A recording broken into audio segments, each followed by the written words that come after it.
"Rise and shine, Zion," Rihanna said as she entered Zion's tent in order to wake him up. However, when she flipped over the blanket, she saw something she didn't expect to see.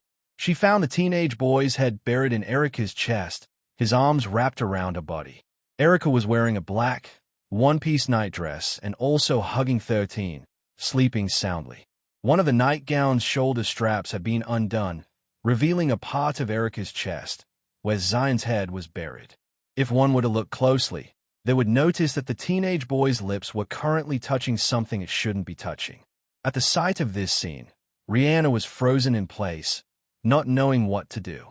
She had come to wake Zion up, and it wasn't within her expectations that she would find herself between a rock and a hard place. "Sister, what's wrong?" Shano, who had accompanied Rihanna to wake up Zion, asked. However, the Saintess' expression stiffened after seeing Zion's and Erica's current state. Suddenly, she remembered the discussion she and Erica had a few days ago. Erica had said that Zion had some peculiar sleeping habits, which she had warned her about. According to the sorceress, Zion looked strong and could do anything as long as he set his mind to it. However, whenever he sleeps, he shows a vulnerable side that only those close to him knew about. The teenage boy would often call out names while he cried in his sleep. This prompted Sherry and Erica to hold him close during those moments, burying his head on their chests and whispering words of assurance in his ears that he was safe with them. Because of their actions, 13 had developed a habit of subconsciously seeking the warmth of the person next to him in his sleep. He was like a baby who sought safety in his mother's loving embrace, which he had never experienced in any of his lifetimes. Although it was due to Sherry's and Erica's goodwill, they had unintentionally trained 13 to subconsciously bury his head in their chest whenever he slept at night. Of course, Sherry and Erica didn't think much of this, knowing that 13 was a gentleman through and through. The teenage boy had always protected them and stood in the face of danger with his head held high. It was only during his moments of weakness that he acted this way, and the young ladies were more than happy to hold him close and protect him in their own way. "This," Rihanna, who was still at a loss for words, didn't know how to proceed. Shana, on the other hand, had managed to snap out of her daze. She then lightly shook Erica's body, making the latter's eyes slowly open. "Who?" Erica, who was still half asleep, looked at Shano in a daze. Half a minute later, she once again closed her eyes, even pulling Zion closer to her, and went back to sleep. Suddenly, Rihanna and Shana heard Derek's, Diana's, and Mildred's voices, and based on the volume, the three seemed to be headed to Zion's tent. The two exchanged a knowing glance and nodded at the same time. Rihanna left 13's tent in order to distract the three people, while Shana tried to wake Zion and Erica to prevent a scandal from being spread. Tiona, who was coiled on the pillow beside 13, couldn't help but look at Shanu with amusement. In the end, the black snake decided to help and flicked her tongue on her master's ear as if telling him to wake up. The teenage boy finally opened his eyes and found his face buried in Erica's chest. A second later, he pulled his head back and even reached out to tie back the strap that had loosened from Erica's nightgown, which made Shana breathe a sigh of relief. She had been carefully observing the teenage boy's expression from start to finish. While she already had an idea about how he'd react, she was still a little taken aback with how Zion didn't seem to care that his face was buried on Erica's chest earlier and that his lips were touching its tips. After making sure that the sorceress was now properly dressed, 13 reached out to Tiona and gave the black snake a kiss on her head. "Good morning, Tiona," hissed Tilda. The black snake then coiled around her master's neck and flicked her tongue on his cheek a few times as if kissing him back. Shana didn't know how to react to 13's nonchalance about the scene she saw earlier. In the end, she forced herself to smile and greeted the teenage boy a good morning. "Good morning, Zion." "Good morning, Shana. Did you manage to rest well?" After the intense battle against the Centipede King, 13 had decided to give everyone a day off so that they could recover their strength. Also, Sherry would be arriving today through one of the Leventis family's private jets.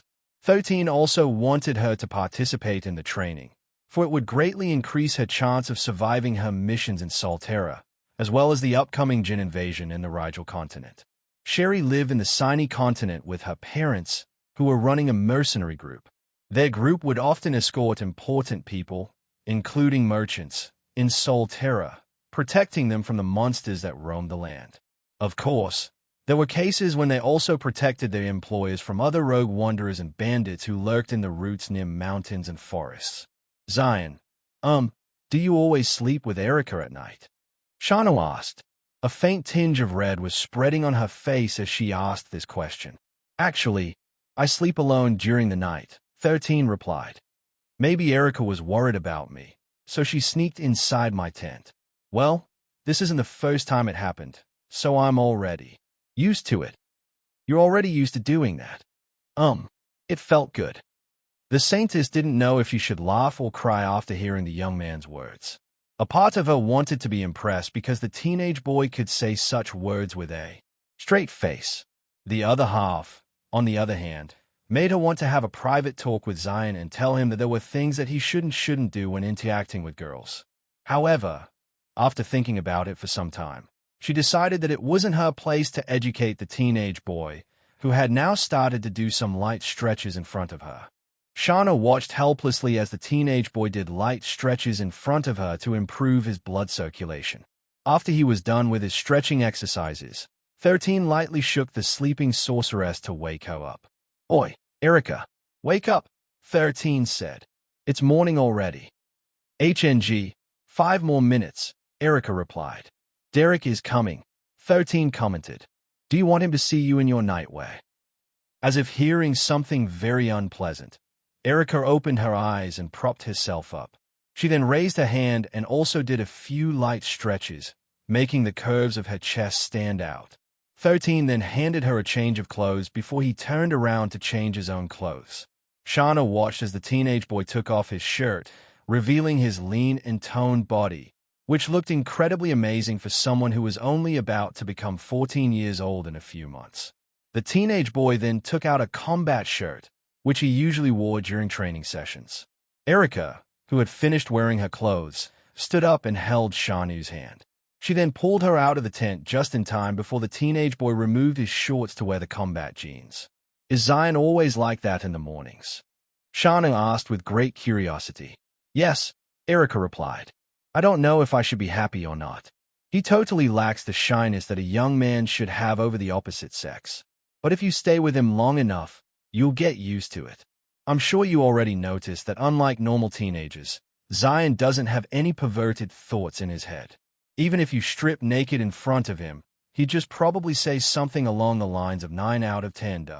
Shauna's face became beet red after hearing Erica's words. She also didn't know how to feel because Zion was so casual when it came to skinship between men and women.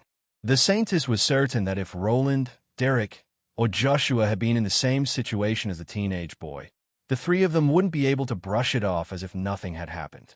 While she was thinking about these thoughts, Erica suddenly asked her a question she didn't see coming. Hey, Shauna, how do you feel about Zion? Erica asked with a mischievous smile on her face. What do you mean? Shauna frowned. I'm sure you know what I'm talking about, Erica smirked. He is a boy, you are a girl. Can I make it any more obvious? Zion and I are just friends, Shauna replied after half a minute had passed. I see. Erica nodded. Why do you ask? Shauna inquired. She had a feeling that her friend asked this question without a reason behind it. I'm just thinking that Zion needs people around him who can help him break out of his shell, Erica answered. Aside from when he is with his family or when he is with me and Sherry, he gives off a feeling that he's some kind of machine. It's really a bit hard to explain, but I can tell that if the people he cares about aren't around him, he would become this cold-hearted individual who would not bat an eye even if he were to kill people that get in his way. Shauna subconsciously shuddered because she remembered what Zion looked like during the final stage of their trial of courage. He looked emotionless as he beat them all up. The Saintess didn't want to admit it, but when she saw the teenage boy in that unfeeling and indifferent state, she felt very heartbroken. It was as if a flower seed that she had worked so hard to plant was suddenly pulled out before she could see it bloom. I have an idea. Erica grinned. Why don't you sleep with him tonight? I'll yield my spot to you. What do you think? Shauna's face, which was already red, turned a shade redder after she remembered the scene she saw earlier. If Zion were to do something similar to her, she wouldn't be able to look at him the same way as before. "No, thank you," Shauna replied as she hurried away without even looking back. Erica watched her friend go with a smile before shaking her head helplessly. "Even if you don't admit it, you're already infected with the Zion virus you are trying so hard to purify," Erica muttered. Back then, the sorceress didn't know what Shauna meant whenever she talked about the Zion virus. But after spending time with 13 in the lands of the absolute heaven, she somehow understood what her friend was talking about. "I hope Sherry arrives soon," Erica thought. "With her around, things will become easier." The sorceress looked at the sun that had risen in the east with a smile. Around them were the most dangerous monsters that had walked the lands of the Rigel continent.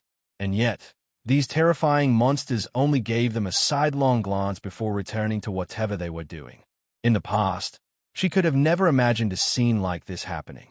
But now, it was the reality. Still, Zion said that we can only pass our training if we manage to injure the Centipede King, Erica mused. Is that even possible?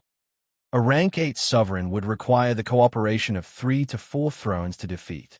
While it was possible for a monarch to kill it alone, only the monarch of the central government, Lawrence Seaton, had done it in the past. However, Erica knew that Zion wouldn't do things without a reason. Perhaps he was telling them that they shouldn't rely on the thrones and monarchs all the time. The sorceress couldn't rule out the possibility that there might come a time when they had to step up in order to face the high-ranking djinns during the Sinai invasion. While Erica was thinking about these things, 2 other young ladies were also busy training themselves for the upcoming invasion. Stella and Siri stared at each other with determined looks on their faces as they exchanged blows with each other.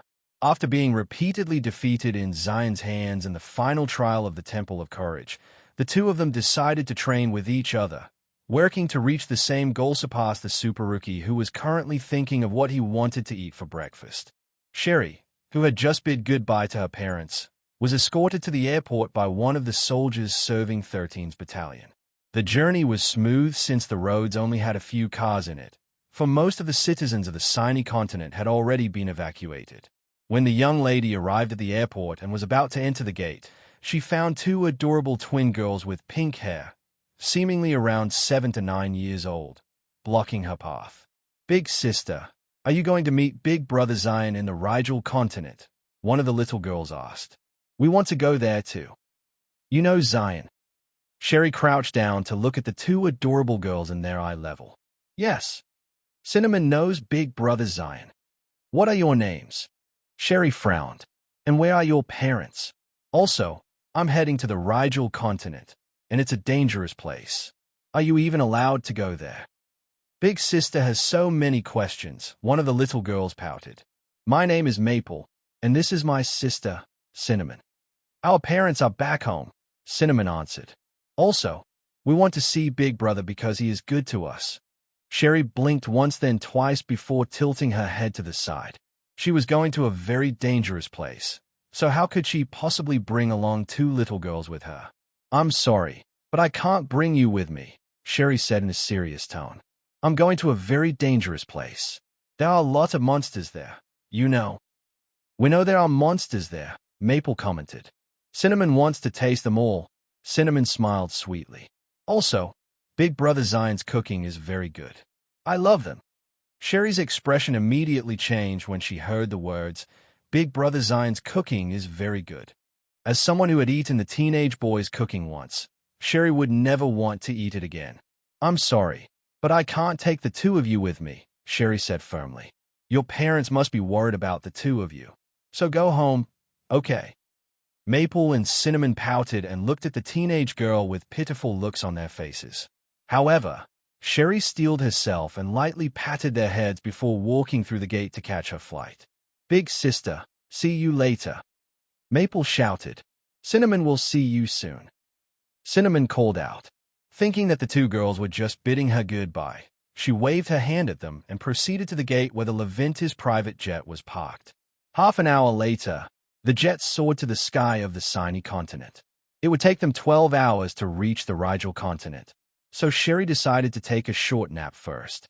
A few hours later, "Miss, I'd like some chicken wings. Do you have that?" Cinnamon wants a glass of orange juice, please. Where did the two of you come from? The stewardess, who had originally come to ask Sherry what she wanted to eat for lunch, suddenly found two little girls in the private jet's VIP compartment. How did you get here? Don't worry, we aren't suspicious people, Maple replied. Cinnamon is not suspicious at all, Cinnamon answered. Sherry stirred in her sleep because she could hear some exchange of words that disrupted her sleep. The moment she opened her eyes, she saw two familiar little girls arguing with the stewardess. If you don't feed us properly, we will complain to Big Brother Zion. Maple decided to use the Zion card in order to get her way. If you don't have chicken wings, fried chicken is good too. Big Brother Zion is our big brother, you know. Cinnamon stated.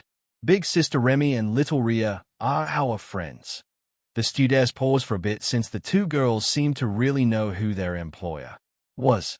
However, she still couldn't understand how the two little girls managed to sneak past their security checks and into the private jet without being discovered by anyone. The stewardess was at a loss for words and wanted to call her superiors to ask them if they should return to the Sinai continent or continue with their flight to the Wriggle continent. Sherry, who was now wide awake, looked at the two girls in surprise. Maple, Cinnamon, what are you doing here? Sherry, who met the two girls earlier, couldn't help but look at them in disbelief. Hello, big sister, Maple replied with a smile. We said that we will see you later, and now we're here. Surprise, Cinnamon said as she raised both of her hands. The corner of Sherry's and the stewardess' lips twitched after hearing what the two troublemakers had to say. They were indeed surprised, and were now just as helpless as to what to do next. I'll call Zion, Sherry sighed. Maybe he has a solution for this problem. The stewardess nodded, knowing that this was indeed the only thing they could do right now. She was very worried that the young master would punish them for allowing two stowaways who were pestering her to feed them with food. Fortunately, despite flying at a very high altitude, the communicator managed to connect to the other side without problems. Sherry, are you already on your way here? Zion asked as soon as his image appeared on the communicator. Yes, I'm already on the private jet of the Leventis family, Sherry replied. But there's a problem. There's two little girls who snuck up inside the private jet, and they seem to want to meet you. Two little girls. 13 frowned. What are their names? Maple and Cinnamon. Let me see them. Sherry approached the two little girls and asked them to look at the communicator in her wrist. Hello, big brother. Maple waved. Cinnamon is here too. Cinnamon also waved at the communicator, seeing that they were indeed the two girls whom he had met in the Leventis family's theme park. 13 couldn't help but look at them in a new light. How did the two of you sneak inside the private jet? 13 asked. We just did. Maple blinked. Grandpa told us that if people ask us this question, we should say it's a trade secret. Cinnamon answered. 13 had already known back then that the two little girls weren't ordinary children. Maple and Cinnamon had left a deep impression on him because they were like two gluttons who wouldn't get full no matter how much they ate. Because of that, 13 guessed that they must have some kind of supernatural powers that were related to eating. Big brother, we want to see you, Maple said. We definitely don't want to go to the Rigel continent because we want to eat monster meat. You know, Cinnamon said with a smile. Sherry, who was in the middle of the two girls, could only look at Zion with the "what are we going to do with them?" gaze.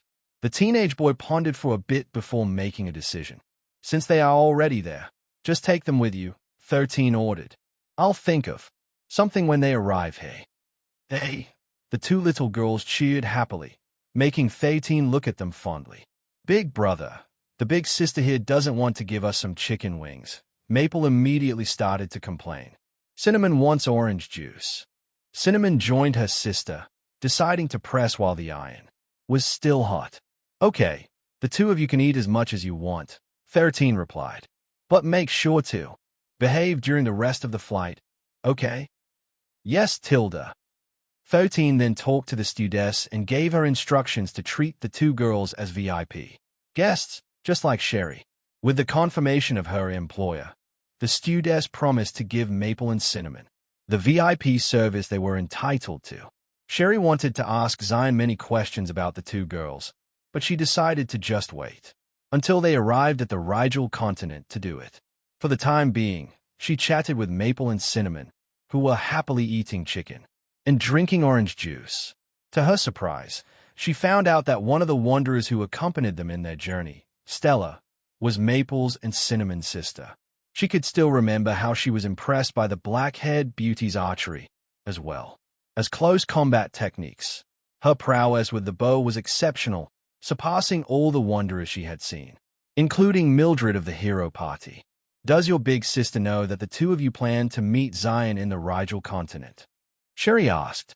No, Maple replied. Don't tell her, okay? Cinnamon snuck out, so if big sister finds out, she will definitely be angry, Cinnamon replied with a frown. So don't tell her, okay? Sherry didn't promise anything, and simply said She neither affirmed or rejected the two girls' request. She and Stella were only acquaintances, and they weren't really close to each other. However, the more Sherry talked to the two girls, the more curious she became about their family. Several hours later, the private jet finally started their descent to the Rigel continent. Maple and Cinnamon were sleeping on their seats without a care in the world. Sherry, on the other hand, was looking outside of the window. This was her first time stepping foot into the Rigel continent, for this was one of the most dangerous places in the world.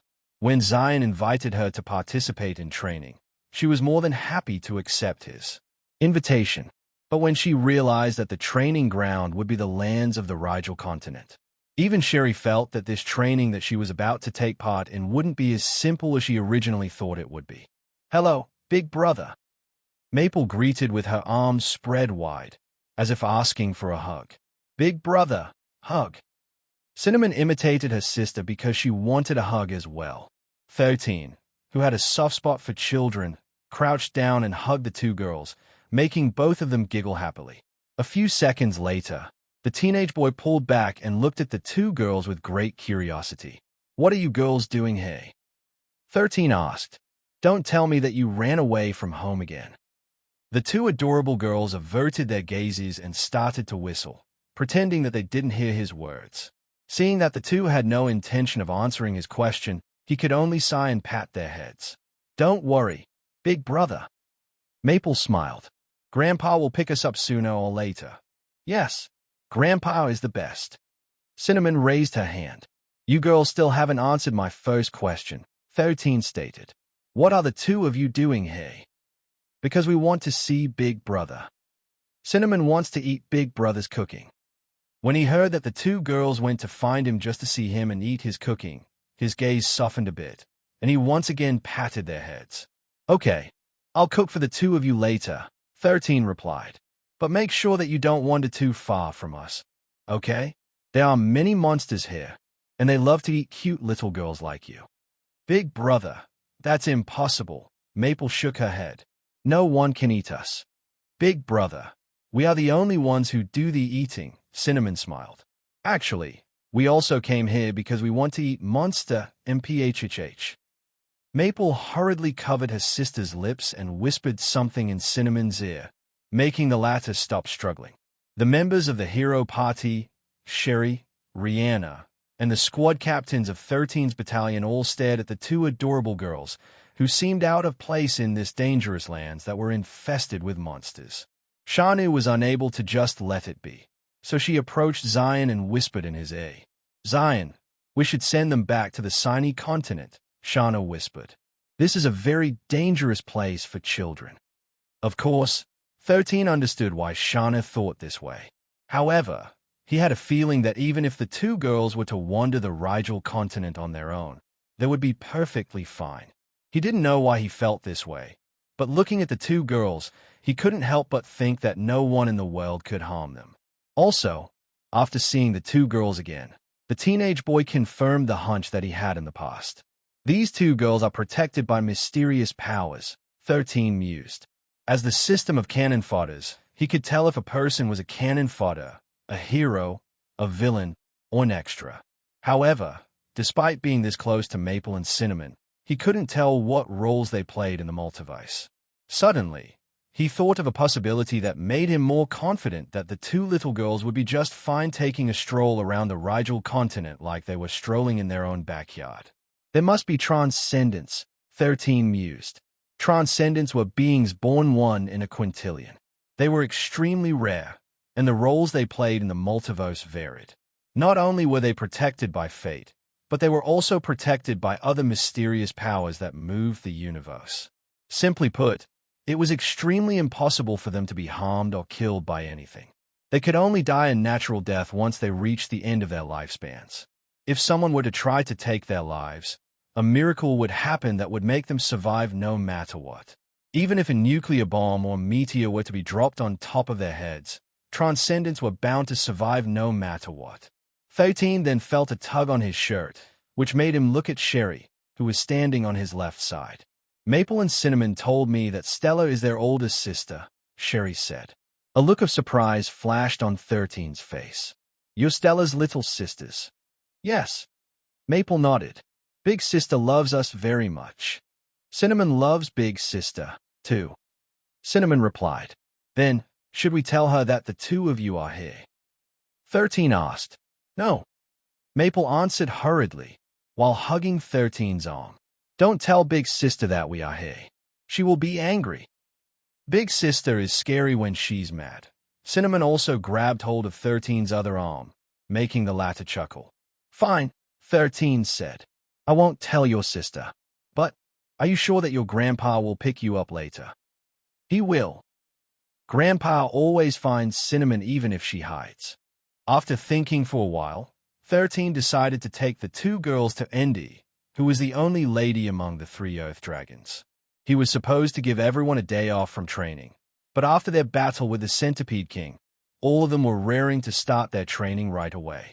When Endy's gaze landed on the two little girls, her body subconsciously shuddered as if she was looking at her natural enemy. The Earth Dragon was currently in her demi-human form and seated on her comfortable couch. Your next chapter awaits on freewebnovel.com. In front of her was a small table littered with snacks, which she planned to eat while watching a show on Netflix. The two girls looked at Endy with great interest, the kind that seemed like they were contemplating what kind of spices they should use to make the Earth Dragon more delicious to eat. After a brief introduction, Maple and Cinnamon sat beside the Earth Dragon and started to eat the cookies on the table. Since the two were with one of the bosses of the Rigel continent, 13 knew that the two of them were in safe hands. He then shifted his attention to the young men and women who were raring to undertake their training, in order to get stronger than ever. The sound of two weapons clashing reverberated in the surroundings as 13 and Roland sparred with each other. The teenage boy had just finished beating the crap out of Derek when Roland approached him for a spar. Seeing the determination in the young man's face, 13 accepted his challenge, and the two had been fighting for nearly 30 minutes since then. 13 blocked, parried, and deflected Roland's attacks with his two short swords, occasionally using his feet to counterattack with kicks from time to time. The teenage boy would always target the hero's stomach, which sent the latter skidding on the ground for a few meters whenever it landed. Roland endured the pain and did his best not to throw up every time he received 13's blow. But no matter what he did, even if he had prepared to block the counterattack, the teenage boy's kicks would still land on his body, making him feel annoyed and pressured. Can you please stop hitting my stomach? Roland asked. I don't want to vomit the food I ate earlier. Okay, 13 replied casually. After that brief pause, the two clashed once more, and true to his word, 13's kick didn't land on Roland's stomach, but it landed in a place that made the young man almost cough out blood then and there. Continue your saga on freewebnovel.com. Derek, who was watching the battle, couldn't help but laugh out loud after seeing Roland hold his backside with a painful expression on his face. Whenever the swordsman trained with his master, 13 would always target his butt with a kick, which made him feel pain and humiliation each time. Seeing Roland going through the same treatment he endured made Derek feel a bit better.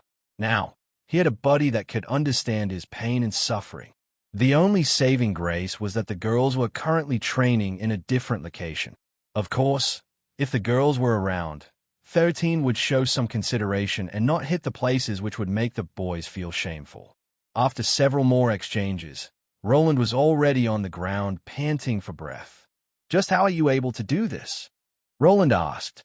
Why are you so strong? Derek, who was also curious about this topic, looked at his master with bated breath. He also wanted to know how someone who was younger than him managed to reach a level that even the hero of their party couldn't defeat.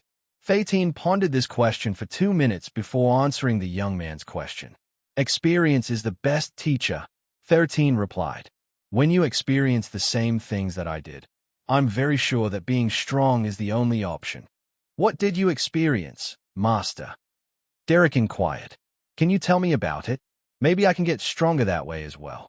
This time, it was Roland's turn to pay attention to 13's next words. I experienced heartbreaks, 13 said softly. Many heartbreaks. Fortunately, I didn't have a heart back then, or it might have already been broken. Heartbreaks. Derek frowned. Are you talking about love, Master? Did you get heartbroken because of relationships? Something like that, 13 replied with a bitter smile on his face. Derek and Roland exchanged a glance with each other before shifting their gaze back at the teenage boy in front of them. Master, I understand now. Derek patted his master's shoulder and looked at the teenage boy with pity. You're still young, but I'm sure that after a few years, you will grow up to be as handsome as me. By then, you won't have problems with relationships. You won't suffer any more heartbreaks. Tiona, who was coiled on 13's neck, was very tempted to lunge at the annoying guy and bite him to oblivion. Although Zion wasn't very handsome, his looks were still above average. In a few years, he would definitely be a looker. Because of this, Tiona was confident that her master would easily be able to attract good ladies who would care for him. Roland, who heard Zion's reply, couldn't help but frown. For some reason, he could tell that the heartbreak that the teenage boy talked about wasn't as simple as it sounded on the surface. Unfortunately, Derek didn't know about this and only thought that, because his master had been dumped by girls, he gained the motivation to improve himself, which led to the point that he became incredibly strong. It was similar to guys going to the gym to get those muscular bodies in order to boost their self-confidence and make the girls look at them favorably. Okay, break time is over, 13 said. Now, the two of you will spar. Roland wanted to say that Derek is no match for him, but he knew that 13 wouldn't take no for an answer. Although he was reluctant to do it, he decided to just finish the battle as fast as he could so that he could continue training with Zion. But to his surprise, Derek proved to be a very formidable adversary, forcing Roland to become more serious. Although he was not fighting with his full strength, he was still surprised that he was unable to overpower the swordsman, whose strength seemed to be equal to his own. Derek, who also knew that he wasn't a match for Roland, couldn't help but be surprised because he was able to fend off his opponent's attack and even managed to push him back during those exchanges. The moment the two combatants distanced themselves to each other at the same time, both of them looked at each other with shock written on their faces. You've improved a lot, Derek, 13 said with praise. Your hard work finally paid off. Master, did you see that? Derek replied in an excited tone. I saw. 13 nodded. Good job. Ha ha ha. Derek couldn't help but laugh because it was very rare for his master to praise him. Roland couldn't help but feel bitter because he always believed that he was the strongest among the members of the hero party. However, as much as he tried to deny it, Erica and Derek had reached a stage where they could fight him and even win. The only reason he could think of as to how this happened was the fact that they had been trained by Zion a month longer than he had been. Did they really improve that much in just a month? Roland thought. When Derek and the others invited him and Joshua to train in the Leventis residence, Roland said that he still had matters to take care of. Of course, this was the truth. But if he really wished for it, he could have passed his tasks to other people in the army, allowing him to train earlier. However, he thought that not training under 13 for a month wouldn't be that much of a problem since he would be training with him after a month had passed. It was then when Roland remembered that before they went to Solterra during their previous mission, his strength and fighting abilities had increased drastically after being trained by Zion for a month. Only a month of training, and he gained a massive boost in his overall fighting prowess. However, he and Joshua both decided to rest for a month before undergoing their training with Zion. Maybe I should have trained with them a month ago. Roland suddenly regretted his decision of not accepting Derek's, Erica's, and Shauna's invitation to train with them. Although he was feeling depressed, he decided to not show it on his face and once again clashed with Derek, whose morale had increased because of his achievement. After fighting for nearly an hour, the battle came to a draw, with neither of them getting the upper hand. Joshua, who was observing this from a distance, couldn't help but clench his fists in frustration because he had a feeling that Derek had already surpassed him as well. "Big brother, this is so delicious," Maple praised in between mouthfuls. "Big brother, Cinnamon really loves your cooking." Cinnamon praised. "Feel free to eat as much as you want. Okay, there's still plenty being cooked." 13 wasn't aware, but for the first time in forever, there was a very big smile on his face. This sight made Erica, Sherry, and Shano, who were looking at him, feel like they were just imagining things. The smile on 13's face seemed to grow even wider as he happily gave the twin girls the barbecued meat he was grilling using charcoal. The expression of happiness on the two girls' faces as they ate their barbecue skews made Derek subconsciously swallow his saliva. Just like the teenage boy who was smiling from ear to ear, they were also grilling their own meat, which they had prepared using their own spices. "Big brother, your special recipe is really amazing," Maple said as she accepted the barbecue skewer her big brother handed to her. "Big brother, can you tell us the ingredients of the marinade?" Cinnamon asked. "I want Mama to grill meat using your recipe, please." "Don't worry, I'll make sure to list all the ingredients without fail," 13 replied. "Now, eat up. Yay!" Truth be told, among the grilled meat that they were cooking, the smell coming from 13's grill made everyone's mouth water the most. Even the Earth Dragons, who decided to join them for lunch, couldn't help but salivate because the smell of barbecued meat was increasing their appetite. However, there was one problem. All of them, including the Earth Dragons, had already tasted 13's cooking once. They wouldn't be able to forget that bubblegum flavor even if they tried to forget it. But seeing that the two girls were happily eating without problems, Derek and the rest thought that, maybe this time, it was safe. After all, it was just barbecued meat, right? How could it possibly go wrong? Derek, who was no longer able to hold back his curiosity, approached his master with a fawning smile on his face. "Master, that smells so good. Can you please give me one?" Derek asked. "Scram," 13 replied. "Who was it that said that he won't eat my cooking ever again? Go away, or these kids might lose their appetite after seeing you." "Master, don't be like this. Did I really say that? How can I possibly disrespect you? I can clearly remember what you said, so there's no use buttering me up." Derek lightly patted his chest as if he were a soldier about to go to war and looked at his master with a solemn expression on his face. "Master, Derek, isn't someone superficial," Derek stated. "I admire you the most in the world. With a single wave of your hand, an army of tens of thousands will move. With a flip of your hair, all the ladies will swoon. Under the heavens, I only have one master. So, how is it possible for me to not respect you? Master, this humble disciple asks that you bestow upon me one of your barbecue skews. We are master and disciple. This much is fine, right?" Pico and Pico, who had also tasted 13's cooking before, looked at the bootlicker in disdain. Their inner Poco senses were telling them that the teenage boy's cooking was dangerous, so despite the fact that it smelt so fragrant, the two Pocos remained beside Erica and Sherry, waiting for the barbecued meat to finish cooking. "Fine. Since you're so persistent, I'll grant your wish." 13 then handed a barbecued skew to Derek, making Cinnamon, who was about to get her share, pout. Derek then blew on the skewer a few times. The meat was just freshly cooked, so it was still a bit hot. When he determined that it was now safe to eat it, he took a bite with great expectations. The moment the tender meat entered his lips, an explosion of flavors exploded inside his mouth. Derek's mind went blank as his entire vision was covered in white. A moment later, he staggered and looked at the skew in his hands with surprise. "This?" Derek gasped. "How can this thing taste like bubblegum? Master, just how are you doing this? I don't understand.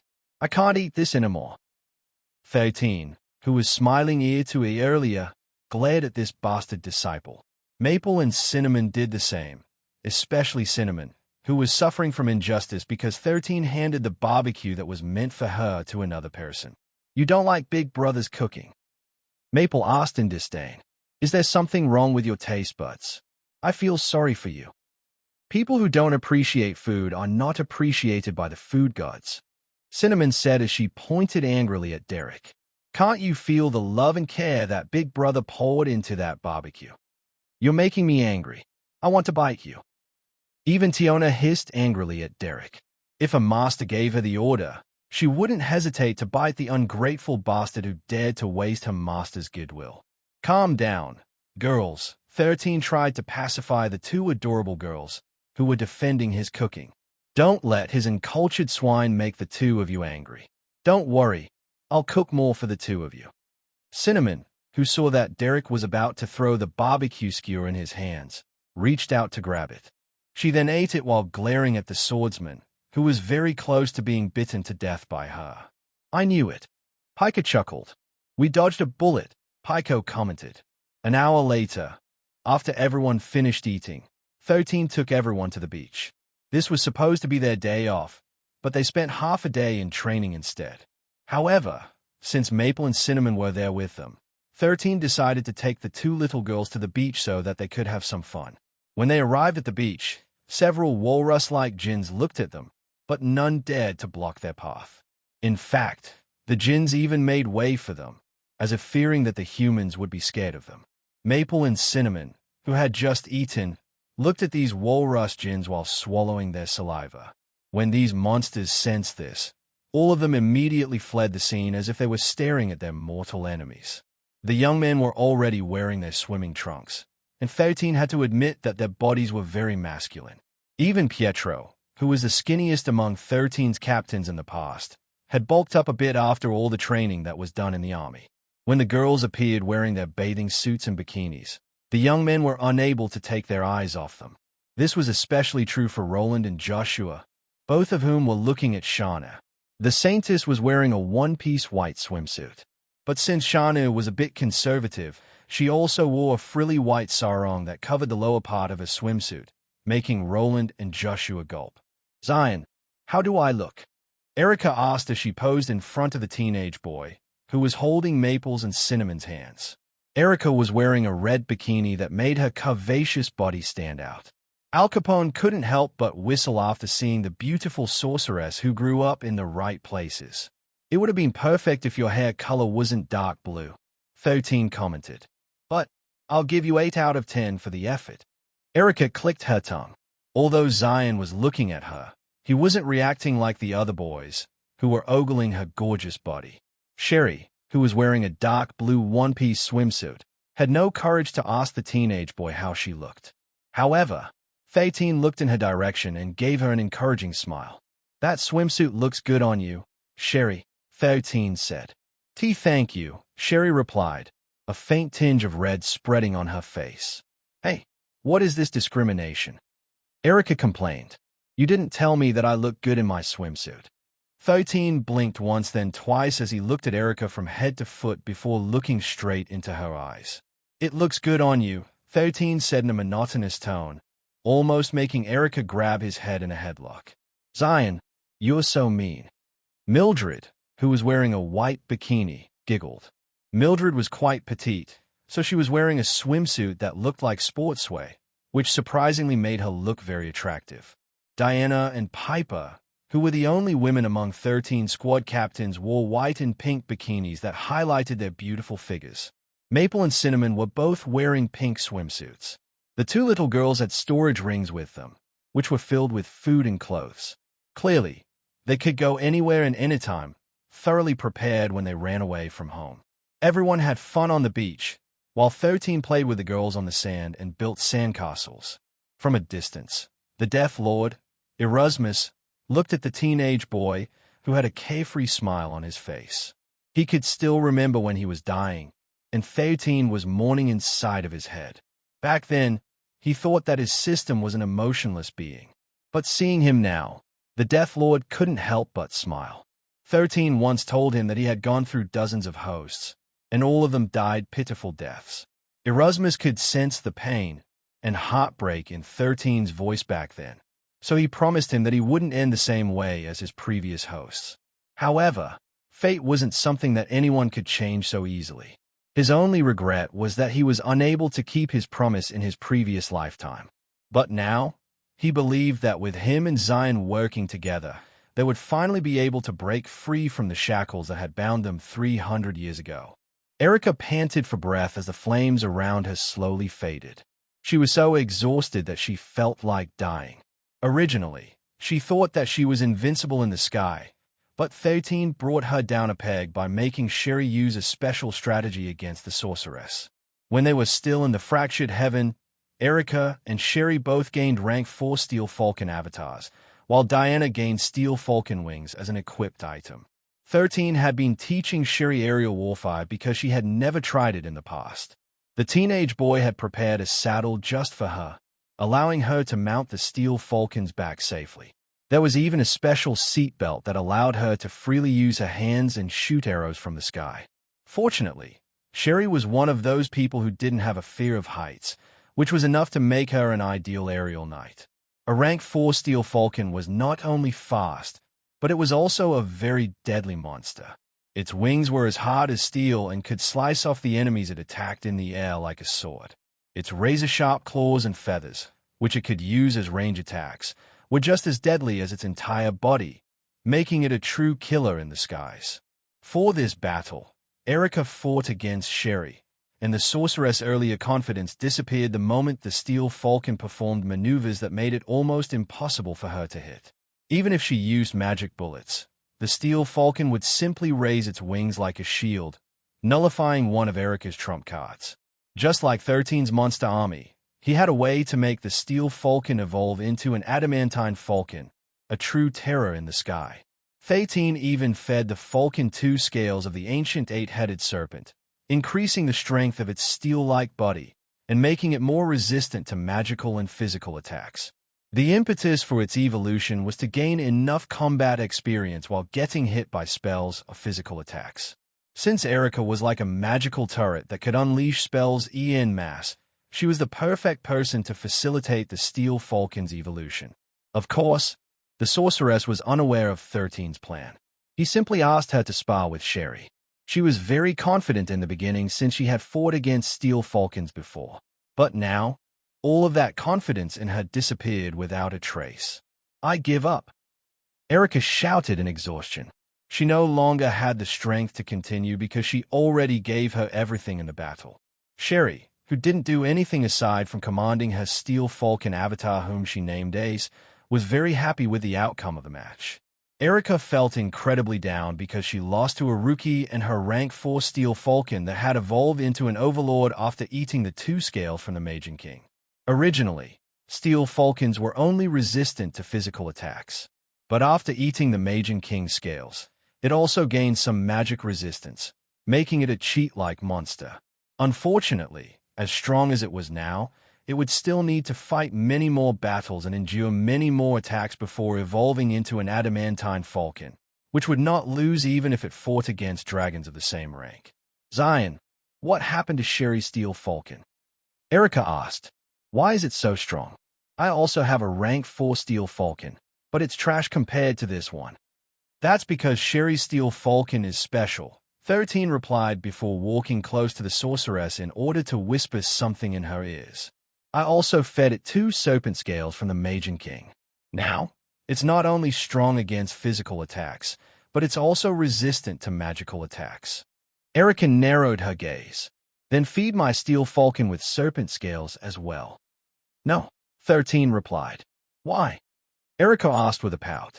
"Because you won't get strong if you rely on your Steel Falcon," 13 answered.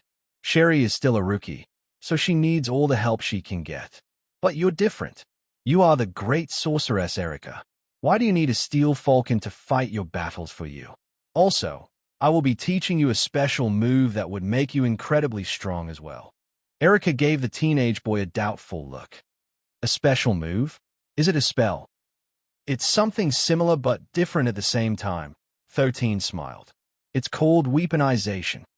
"Weaponization?" Erica frowned. "What's that?" 13 pondered a bit so that he could think of a way on how he could explain weaponization to Erica. He wanted to make it as simple as possible so that the young lady wouldn't complain afterward. You summon flame spears, right? 13 inquired. I do, Erica answered. Those spears only look like spears, 13 explained. But in the end, they had just made completely out of fire. In short, the only thing they could do was deal fire damage to your enemy. However, what if you are able to give it substance? Instead of a spear made up of flames, what if you can make it like a real spear, with flames coating its body? That's what you call weaponization. It is a skill that will allow your elemental attacks to have physical forms. Mind you, this is not exclusive to flame spears. If you do it right, your fireballs will transform into blazing meteors that will deal greater damage once they hit. If your enemy is resistant to magic but weak to physical attacks, they will be annihilated with your meteor. The same can be said for your flame spears. If they truly transform into spears coated in flames, they will deal piercing damage, breaking through the target's defenses and dealing extra damage. Erica wasn't stupid. She was able to visualize what 13 meant, which seemed to have opened a whole new world to her. If your magic bullets truly transform into bullets, they will be extremely dangerous because they have the ability to lock in on their targets like homing missiles, 13 stated. However, mastering weaponization is not an easy thing to do. You need to train hard to achieve the bare minimum to pass my training. 13 then took out a hand towel from his storage ring and draped it over Erica's head before walking away to talk to Sherry and praise her for her aerial battle.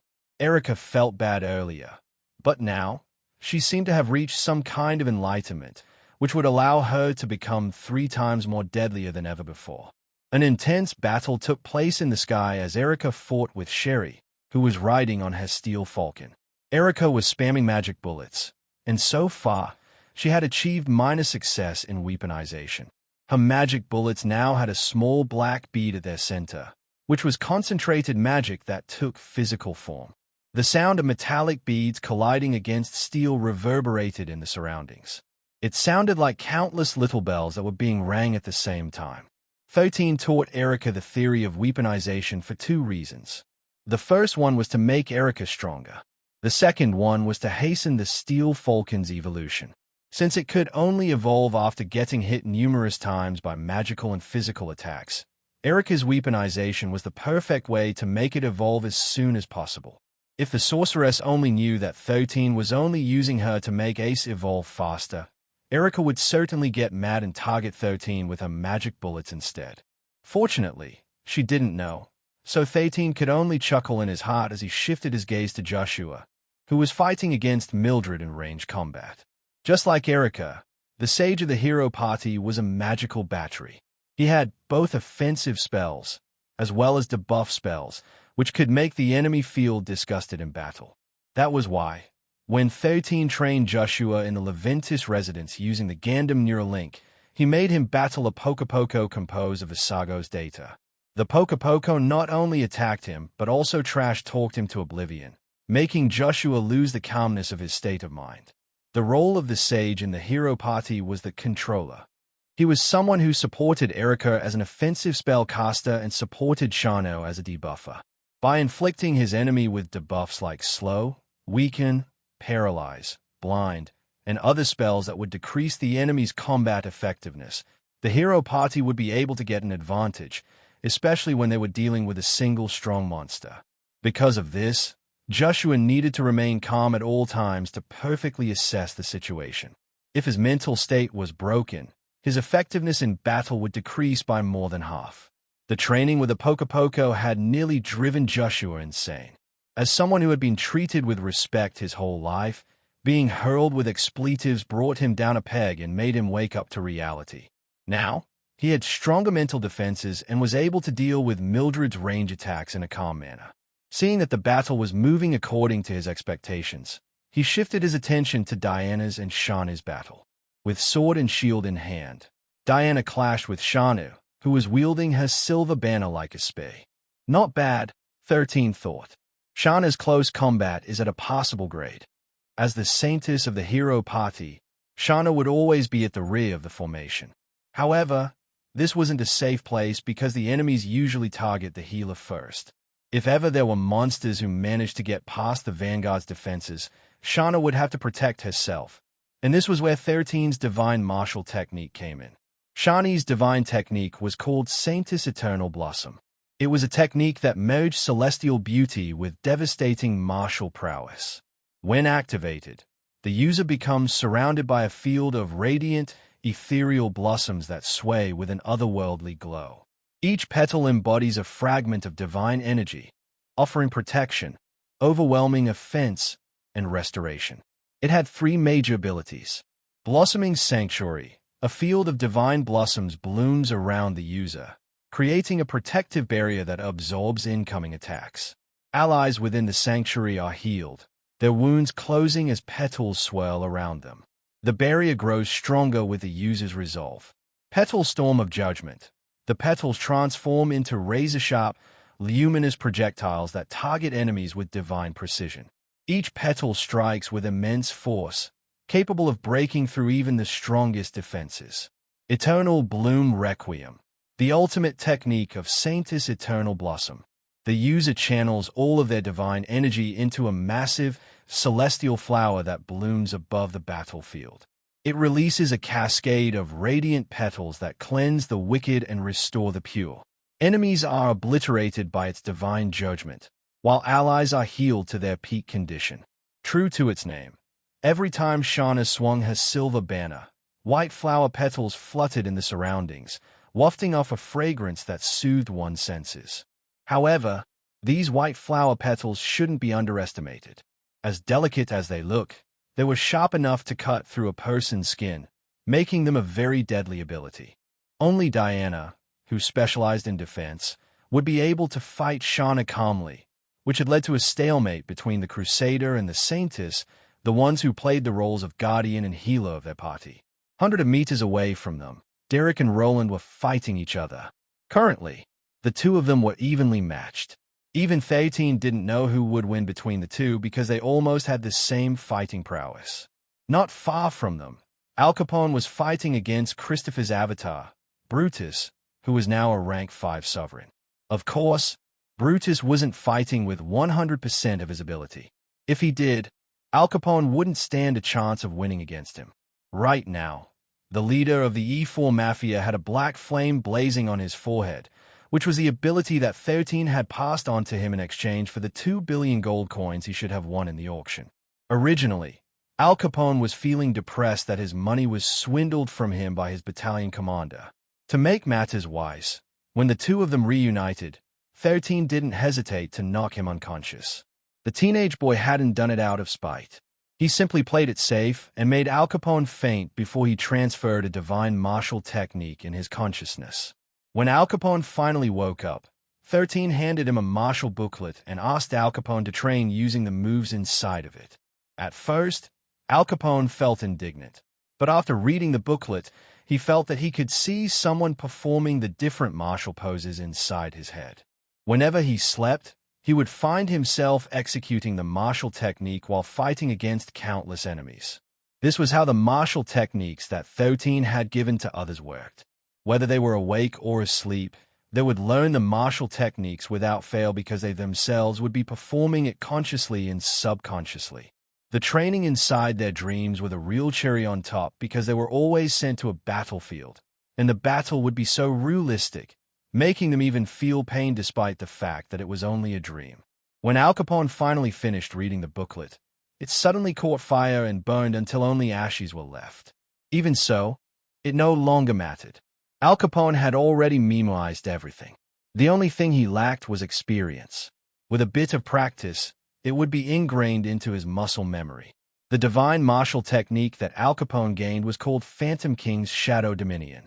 This technique drew on the clandestine power of the underworld, blending divine energy with the aura of a master strategist.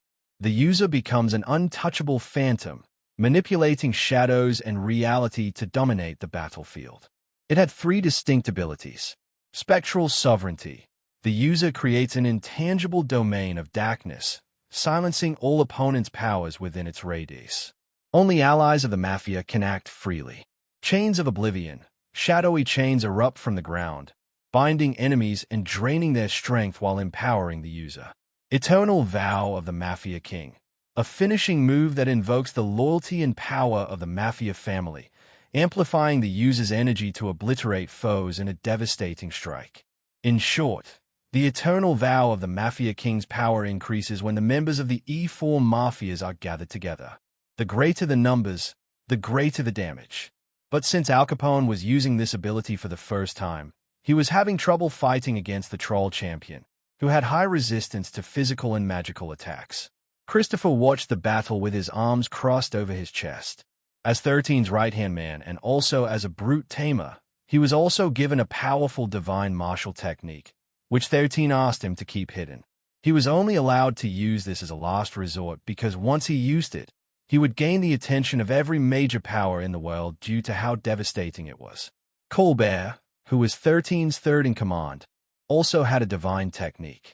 But this technique wasn't an offensive ability. It was meant to support people in the battlefield, highlighting Colbert's slyness, for he liked to take advantage of the weakness of his enemies.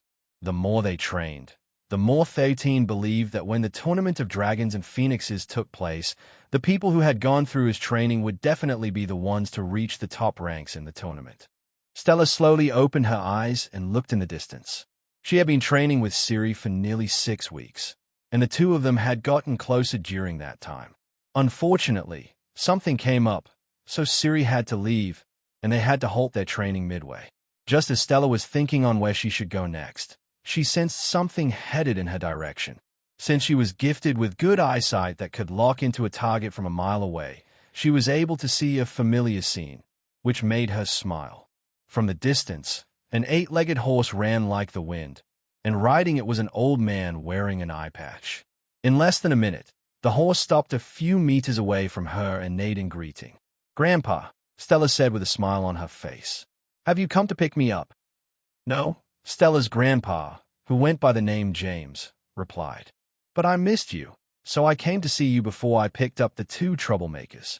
Stella giggled because she already knew the identity of the 2 troublemakers. Her little sisters, Maple and Cinnamon, had a habit of running away from home. If not for the fact that they would always return safe and sound and that James could instantly find their location, their parents might have already fallen into depression due to worry. "Where are they now?" Stella asked. "In the Rigel continent with Zion Leventis," James replied. "What?" Stella blanked out for a moment. She didn't know that her sisters were acquainted with the Supreme Commander of the Alliance, who was sent in the same place as her during her first wandering. "This is the second time that Maple and Cinnamon met him," James stated. "Last time, they were with him until the Night of the Fireflies." The Night of the Fireflies was a yearly event where people gathered to light flying lanterns with messages for their loved ones. These lanterns would then be sent by Laplace Demon and the One to Solterra, so they could reach the people who were intended to see the messages of their loved ones. "Are you going to pick them up now?" Stella inquired. James nodded. "Chiffon is getting worried about them, so I came to pick them up." Stella thought for a while before looking at her grandpa with a determined look on her face. "Grandpa, can you take me to them as well, please?" Stella said. "Why not?" James said as he reached out his hand toward his granddaughter so that she could hop onto the back of his mount. Half a minute later, the 8-legged horse soared toward the sky and vanished in the blink of an eye. *****. Rigel continent. Maple and Cinnamon, who had been in the Rigel continent for a week, both gazed at the north at the same time. 13, who was eating beside them, looked at them with concern. "Did something happen?" 13 asked. "Grandpa and Big Sister are coming," Maple replied. "Maybe it's time to go home." Cinnamon pondered. "Are you girls talking about your grandpa, James?" 13 inquired. He had met the 2 adorable girls' grandpa during the Night of the Fireflies, and he left a good impression on him. Suddenly, the sound of the whistling wind reached the teenage boy's ears. The next second, an 8-legged horse appeared a few meters away from them. Riding on its back was an old man and a beautiful young lady, who was as beautiful as a painting. "Grandpa!" Maple and Cinnamon ran toward their grandpa and acted like 2 spoiled grandkids, asking him to lift them up. James laughed as he picked up the 2 girls at the same time before kissing their cheeks. Stella watched this from the side with a smile on her face. After getting kissed by their grandpa, Maple and Cinnamon hugged their sister and started to kiss her cheeks. Stella returned their kisses, making the two girls giggle. "Is it time to go home, Grandpa?" Maple asked. "Time to go home?" Cinnamon inquired. "Yes," James replied. "Your mama Chiffon is worried about the two of you, so it's time to go back." Maple and Cinnamon nodded their heads in understanding. They then ran toward 13 and held his hand. "Big brother, we will come to visit you again when we're free," Maple said. "We'll play again next time, okay?" Cinnamon smiled sweetly. "Of course," 13 replied. "You can visit me anytime. I'll make sure to cook you something good next time." "Yay!" Watching this scene from the side, James smiled faintly. He had felt it in the past, but for some reason, he believed that he and Zion had met long before they met in Pangea. It was as if he was meeting an old friend whom he hadn't seen for a very long time. However, James knew that he had many old friends whom he hadn't met for a long time who were all scattered in the multiverse. Since that was the case, he decided to form a good relationship with the teenage boy. Not to mention, he had a feeling that his two granddaughters would come to see him again. "Bye-bye, everyone," Maple said while waving at the people who had taken good care of her and her sister. "Cinnamon will see you again later." Cinnamon also waved her hand. The two girls then walked toward their grandpa, allowing the old man to lift them up and place them on the back of the eight-legged horse. This was the first time that the Wanderers were seeing an eight-legged horse, and they thought that it was only an avatar that belonged to the old man. "Stella, aren't you going to go with us?" James asked as he mounted the horse's back with Maple and Cinnamon in front of him. "I'll stay here, Grandpa," Stella replied. "Please send my regards to Mother and Father." James nodded before urging his horse to run. A moment later, the horse ran to the north before disappearing completely. "You have good sisters," 13 said as he shifted his gaze to Stella. "Aside from being troublemakers, they are indeed my beloved sisters," Stella replied. She then glanced at the people that were in the vicinity and looked at them with great interest. "Are you perhaps training them?" Stella asked. 13 hummed in reply. "Can I join?" "I'll only allow it because Maple and Cinnamon are good girls." 13 originally didn't want to help train Stella because she was a true hero. However, since he and the two adorable girls got along really well, he decided to make an exception and treat her a little better than before. "I don't want to hear any complaints from you." "Okay," 13 warned. "My training is harsh." "I understand." Stella nodded. "I will not complain as long as you give me proper guidance." A faint smile appeared on the teenage boy's face as he thought of the many ways on how he could make Stella suffer in his training regimen. Since she wanted to join their training, how could he possibly reject such an enticing offer? After all, this would give him the perfect opportunity to know more about Stella's abilities and current fighting prowess. Also, he had a feeling that because of her presence, the people that he was training would sense a feeling of rivalry and competitiveness, which would make them improve faster in their hellish training. Cranky was sleeping in his usual spot, right beside the statue of Zion and his comrades in the Valbera archipelago. After accompanying the teenage boy on his journey, as well as helping Camazotz overcome his challenge, the honey badger asked 13 to take him back to the Valbera archipelago. 2 months had passed since Cranky entered hibernation. When Camazotz had triggered the lightning tribulation, it had also increased Cranky's strength, and so the latter was, yet again, going through another mutation. After eating the Magian King's core and undergoing the tribulation, Cranky's rank had reached the peak of the Archon rank. The Death Bat, on the other hand, had reached the peak rank of the Magian Prince. A peak-ranked Archon and a peak-ranked Magian Prince were of the same rank. Similar to Cranky, the Death Bat had also undergone a mutation and had gone into secluded cultivation. The Honey Badger was now a savage lightning emperor.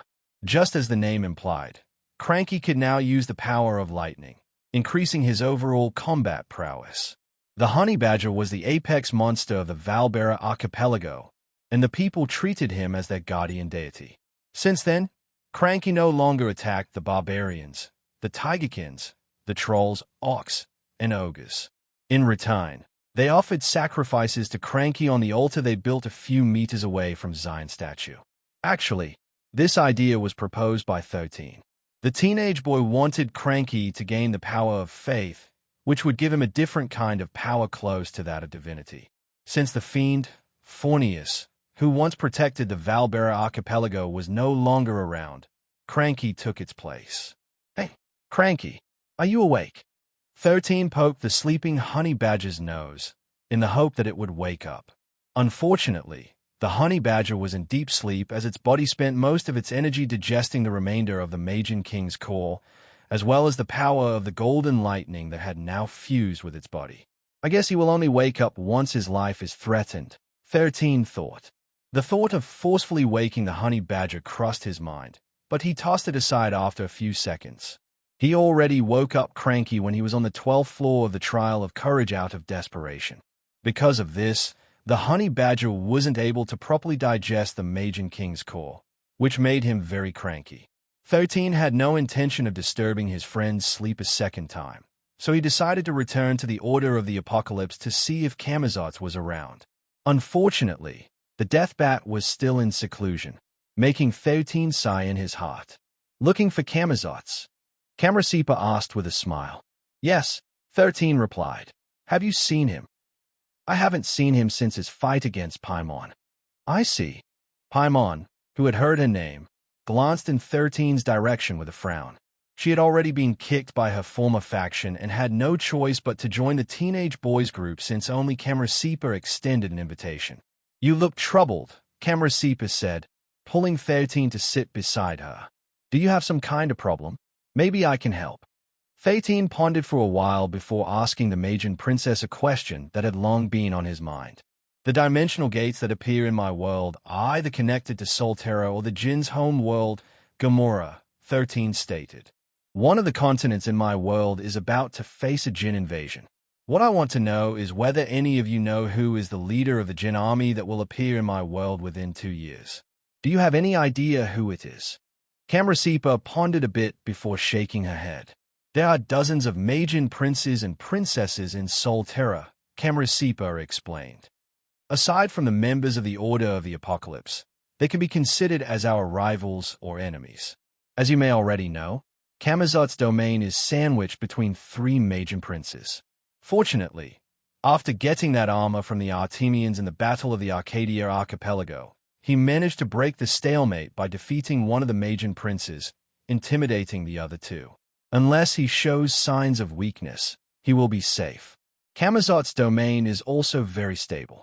Even now that he went into secluded cultivation, the other 2 Magian princes wouldn't dare to invade his domain in fear of facing his wrath." Fatin nodded in understanding before asking another question. "Camarasipa, tell me, have you tried to conquer my homeworld of Pangea before?" Ethan inquired. Instead of answering, Camarasipa only smiled at the teenage boy, making the latter roll his eyes. "Fine.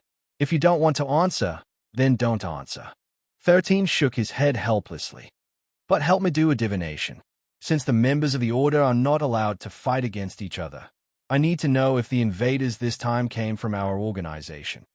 13 glanced at the other members of the Order of the Apocalypse inside the room. Since he didn't bother to lower his voice, he was certain that everyone present was able to hear them. Some of them were even giving the teenage boy a mischievous smile as if telling him that his guess was right on the mark. "I don't mind, but it is very hard to see glimpses of the future concerning the members of our organization," Camarasipa said in a serious tone. "But I am willing to do it if you give me something of equivalent value." Fatin pondered a bit before agreeing to Camarasipa's proposal. "What do you want?" 13 asked. "Give me the coordinates of your world," Camarasipa replied. This time, it was 13 who gave Camarasipa a smile that didn't reach his eyes. "Do you even need to ask the coordinates of my world?" 13 asked through telepathy. "I'm sure that you know of it already." The Ring of the Apocalypse had this function, enabling the members to talk in private. There were matters that shouldn't be heard by others, or else Pangea might encounter the descent of several Magian princes and princesses, which would spell its doom. Camarasipa didn't deny or confirm the teenage boy's statement and simply replied by throwing another question. "Then what can you give me in return?" Camarasipa inquired. "I'm not going to use divination for free, you know." 13 crossed his arms over his chest as he tried to come up with something that Camarasipa might find interest in. However, a sudden thought came to his mind. By any chance, do you have a daughter? 13 asked. The smile on Camarasipa's face stiffened after hearing the teenage boy's question. Why do you ask? Camarasipa asked back. Just a hunch. 13 smiled. You're so beautiful, so I'm sure that it will not be hard for you to have a life partner. You do know that I'm a phoenix djinn, right? Camarasipa arched an eyebrow. This means that even without a partner, I can give birth to an egg to continue my bloodline. So, do you have a daughter or not? Why are you asking? Are you perhaps planning to marry my daughter so that I can use divination for you free of charge? 13 shook his head. Marry your daughter? I'm not interested in marrying anyone. Camarasipa smirked. Isn't that the specialty of humans like you? This is also the reason why humans are the most numerous race in Solterra. Even horned rabbits would bow down to you guys when it comes to reproduction rate. Now, spill the beans. Why did you suddenly ask me if I have a daughter or not? I just asked out of curiosity, 13 answered. Do you think I'm gullible? Camarasipa scoffed. I know for a fact that you don't do meaningless things. Since you asked if I have a daughter or not, that means you have a reason for asking this question. Instead of answering, 13 only smiled. After all, he had already changed his mind. Instead of asking Camarasipa to do a divination, it would be faster to ask Metatron instead. If Metatron was unable to answer him, then he would have no choice but to prepare a payment for Camarasipa's services to get the answers he was looking for. Camarasipa and Paimon watched the teenage boy approach Metatron. A second later, they disappeared right in front of their eyes. Metatron brought 13 to one of the private rooms in the organization, where members could talk without worrying about others discovering the content of their discussion. The god of the apocalypse lightly tapped the table in front of him with his finger. Once you attack one of the subordinates of the members of this organization, you will hear a warning sound inside your head, Metatron explained. This is how you determine if someone is affiliated with the members of our organization. Then, will these monsters not attack me since their leader and I are in the same organization?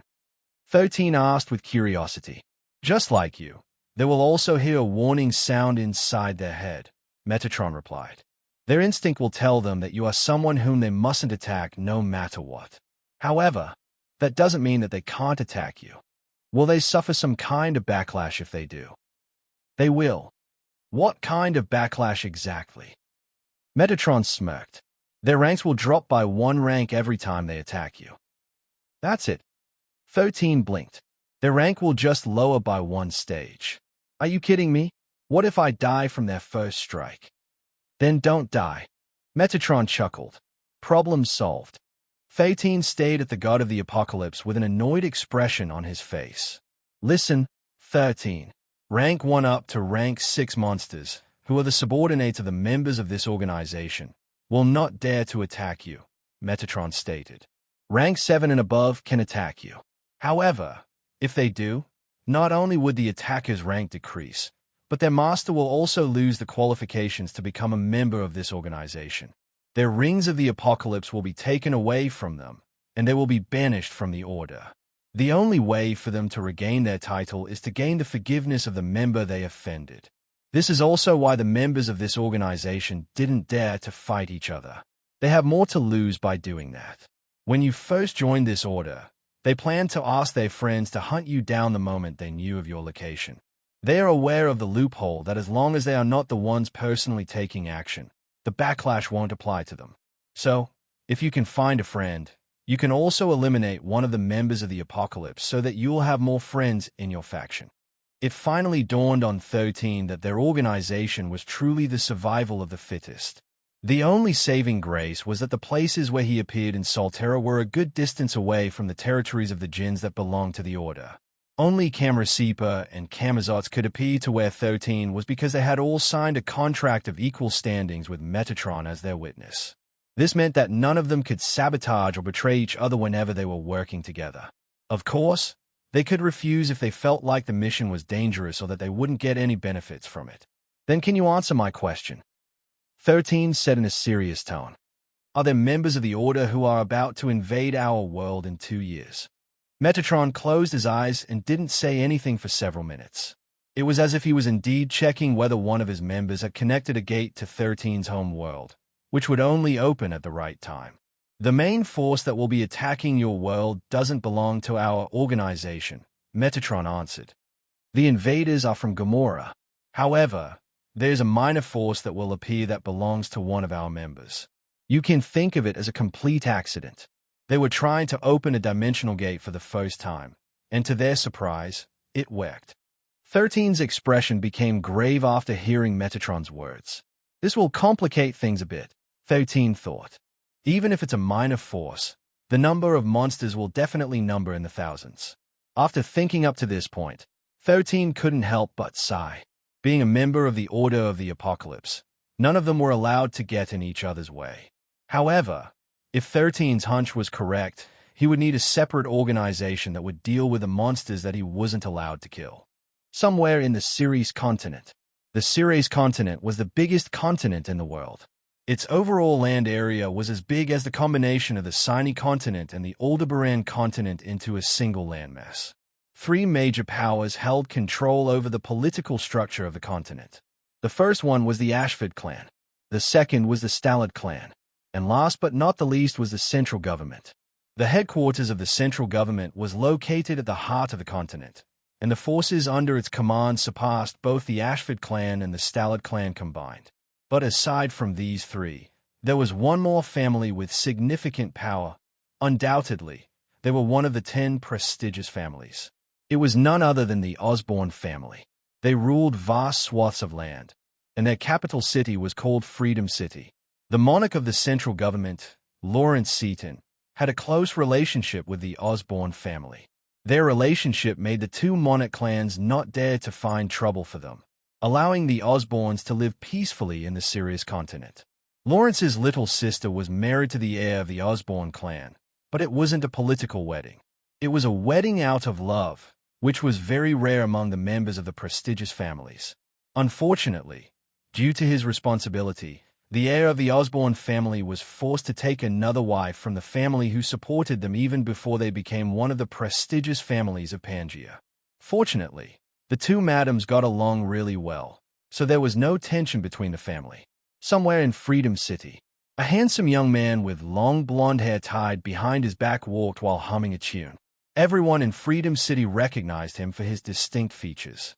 Not only was he very handsome, but his eyes were also as red as rubies, making him stand out from the rest of the younger generation of the Osborne family. His name was Vincent Osborne, the #1 playboy in the Osborne family. Grandma Mary, how many times should I tell you to not overwork yourself?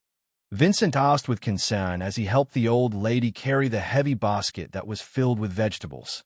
Why don't you ask your grandsons to help you carry this stuff? Do you perhaps want to take the chance of seeing me walk these streets? If only you were 50 years younger, I would definitely make you feel like you're on cloud 9. The old lady giggled as she lovingly wrapped her arms around the young man who had just turned 16 this year. Don't speak such nonsense whenever you're with me, Grandma Mary nagged, but she wasn't able to hide the smile on her lips. Have you heard what people are calling you behind your back? They're calling you Vincent the Lady Killer. And what's wrong with that? Vincent replied, even if they're a baby, a little girl, a young lady, a woman, or an old lady, as long as they belong to the fairer sex, Vincent, will always be there to make them happy. See, that's the problem. Grandma Mary sighed. Your range is very wide. Grandma, let me get this straight, Vincent replied with a devilish smile on his face. I only like girls. I don't like men. What are we going to do with you? Just accept it. I won't change the way I am. The young man suddenly saw another young lady walking toward them, which made him smile. Vicky, can I ask you a favor? Vincent asked. Are you going to ask me again for a kiss? Vicky, who was 2 years older than Vincent, asked in a guarded tone. No, but since you mentioned this, how about I ask you 2 favors instead of 1? Vincent grinned. Vicky clicked her tongue before presenting her cheek to Vincent, which the latter kissed without holding back. Now that the first favor is done, I'll ask the second one, Vincent said in a serious tone. Can you help Grandma Mary carry this basket? There's somewhere else I need to go, and I'm running short on time. Short on time. Vicky sneered. All you need to do is hail a cab or car. Who would reject taking young Master Vincent to the place where he needs to go? Aish, why are you like this? Vincent shook his head helplessly. I don't like taking advantage of others. Uh-huh. Then why are you asking me this favor if you don't want to take advantage of others? It's because you're Vicky. Duh. If I can't rely on you, then who am I going to rely on? Vicky smirked. Well, you can rely on that girl over there, that sales lady over there, or that beautiful woman who's been sneaking glances at you since she spotted you walking here in the street. In fact, everyone here would help you if you wished for it. Am I right, Grandma Mary? Right. Grandma Mary nodded. Our Vincent is just too lovable. Vincent chuckled before handing the basket over to Vicky. A moment later, a red car stopped before them, and two ladies called out to Vincent with seductive looks on their faces. Young Master, thank you for the other day, a pretty lady with dark brown hair said. You rock my world. I'll rock your world anytime, Vincent replied. But not now. I need to go to Freedom Park. Freedom Park. The pretty lady suddenly realized something and made a gesture for Vincent to come inside her car. Since you made me feel good last time, I'll drop you off to return the favor. Really?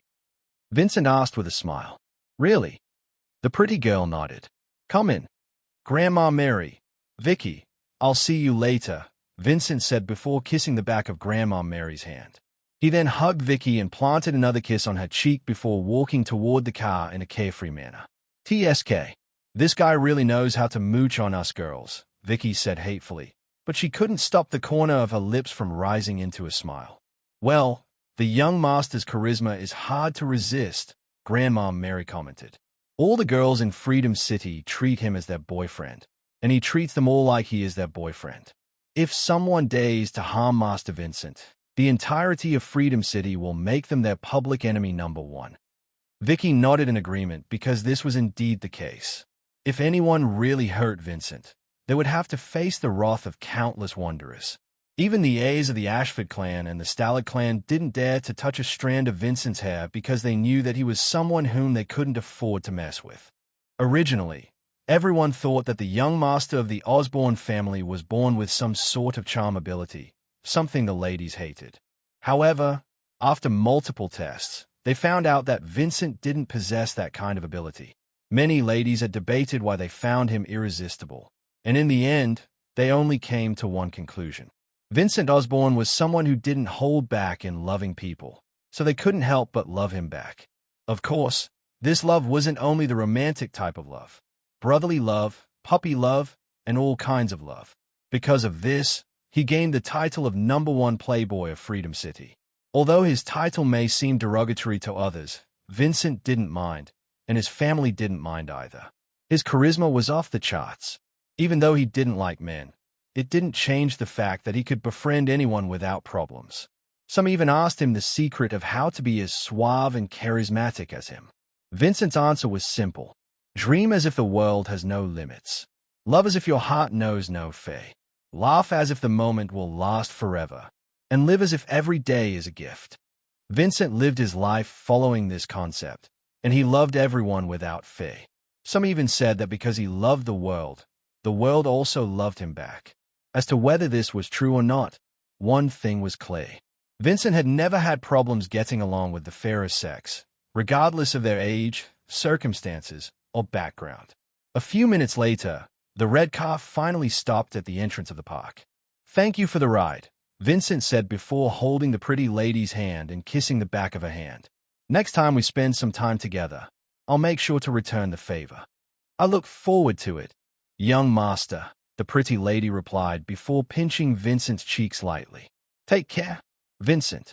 Know that you are the treasure of Freedom City. Vincent only smiled before leaving the car.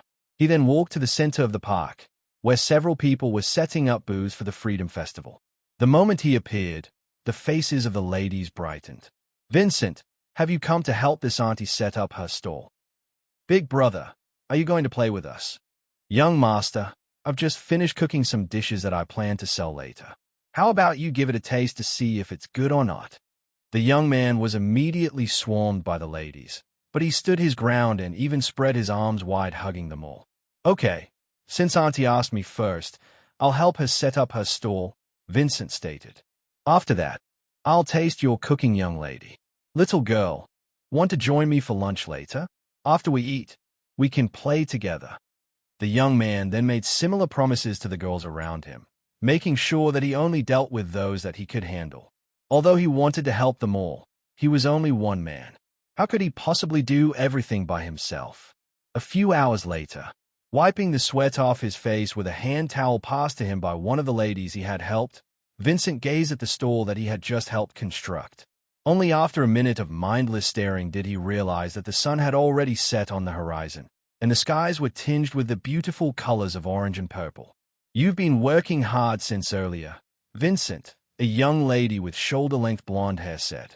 Hey, I brought you some Coca-Cola. Thank you. Vincent accepted the soda can and opened it in a casual manner. However, a carbonated spray erupted from the can, hitting his face and making the young lady giggle. Instead of being angry, Vincent laughed out loud because it was clear to him that he had just been pranked. You naughty little thing, Vincent said as he wiped his face with a hand towel. I'll make sure to punish you later. That doesn't sound so bad, the young lady blushed. Vincent drank half of the soda before taking off his wet shirt without a care in the world. Suddenly, a collective gasp spread in the surroundings as all the ladies looked at his drop-dead gorgeous body, which made them all blush. I'll help you wash your clothes, Vincent. The auntie whom Vincent had helped earlier took the shirt off his hand and hurriedly walked away. The other ladies looked at the auntie with envious gazes. All of them were thinking about the same thing. I should have taken the initiative to take his shirt earlier. Unfortunately, it was too late for regret, so they only did what they could do, and that was to use their handkerchiefs to wipe Vincent's body. The young man suddenly found himself surrounded from all sides, feeling countless handkerchiefs wiping his body. Some were even daring and wiped his pants, emboldening the other ladies. Helpless to do anything, Vincent did the only thing he could do, and that was to drink the remainder of his Coca-Cola, letting everyone wipe him dry. As if coming to an agreement, all the ladies reluctantly took a step back a minute later and left Vincent alone. Dinner's on me, the young lady with shoulder-length hair said. Are you interested in taking a bite? Of course, Vincent walked towards her with a smile. I'll eat you up really good. The young lady blushed before averting her gaze. Vincent chuckled and looked in the direction where she was looking. On the stage of the Freedom Park was a giant television, broadcasting a commercial. There, a teenage boy, with short black hair and green eyes, looked at everyone with a smile. The central government is recruiting those who wish to protect the people, Saintess said with confidence. As long as we all work together, we can overcome everything. Vincent looked at the teenage boy on the screen and felt his heart skip a beat. This wasn't the first time he saw Saintess. In fact, he was always updated with the latest news about him. For some reason, whenever he saw his face, he felt as if his heart was going to break. Vincent couldn't understand why he was feeling this way. However, one thing was clear. He would need to meet Zion face to face so that he could understand why his heart yearns to hug the teenage boy, whose heart seemed to have broken into a million pieces. The Dragon and Phoenix tournament was the grandest competition between the members of the young generation. Everyone below the age of 25 years old were qualified to join. Of course, there were different tiers to the competition. There were 2 tiers, one for those who were 19 and below, and another for those who were 20 and above. These 2 tiers were called the Earth and Heaven rankings. Pitting teenagers against those who were older, and thus had an advantage because of their experiences and ranks, would be unfair, so the 2 rankings were made. 13 siblings, the hero party, and the majority of 13 squad captains would naturally be participating in the Earth rankings. Al Capone was older than them, so he would be participating in the Heaven rankings. Because of this, the teenage boy had him go through an extremely harsh training, surpassing the hellish training that the other teenagers were facing. Al Capone, if you don't become the champion on the tournament, I'll toss you in the sea, so a swordfish can stab your chrysanthemum, 13 said coldly as he looked at the leader of the E4 Mafia, who was currently doing push-ups with a troll champion, Brutus, seated on his back. "Yes, sir. Can I just not join the tournament?" Al Capone pleaded. "The heirs of the monarch clans and the heirs of the prestigious families will be seeded participants. That means I can only face them in the 4th round of the elimination matches." "So?" 13 asked. "So, I don't have the confidence to win," Al Capone replied with a dejected expression. "It's all right. I'll give you 2 choices," 13 smirked. "The first one is that you don't join the tournament. But the catch is, you have to endure 5 farts from your blaze skunk. If you can do that, I won't mind letting you off the hook." Al Capone's face immediately darkened after hearing the first option available to him. He only experienced getting hit by his blaze skunk special move once, but that experience was enough to give him PTSD. Although it might sound simple on the surface, the emotional and mental damage that he would get after getting hit 5 times by that smelly attack was something that he didn't dare to experience a second time. What's the second option, sir?" Al Capone's teeth chattered not because of the cold but due to fear. "The second option is much simpler," 13 explained. "You won't join the tournament. Instead, all you need to do is die once. After that, I'll ask Lord Erasmus to turn you into a zombie. That way, you don't have to worry about anything else." Al Capone's body subconsciously shuddered because the underlying threat in his commander's tone made him unable to discern if he was only joking or not. However, the leader of the E4 Mafia didn't dare to take any risk. "I'll just join and lose intentionally in the preliminaries," Al Capone thought. "That will solve all problems." The oldest squad leader of 1369th Battalion thought that he was a genius for thinking of such a strategy. However, who was 13? A single glance was enough to tell him what Al Capone was thinking. "Just so you know, if you purposely lose your match, I will give you the same options I gave you today as punishment." 13 smiled evilly. "Either you get farted on, or you turn into a zombie. There is no third option." Al Capone's arms and legs almost turned to jelly as he stopped doing his push-ups.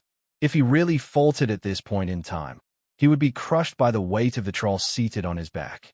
In the end, Al Capone gritted his teeth and continued his training.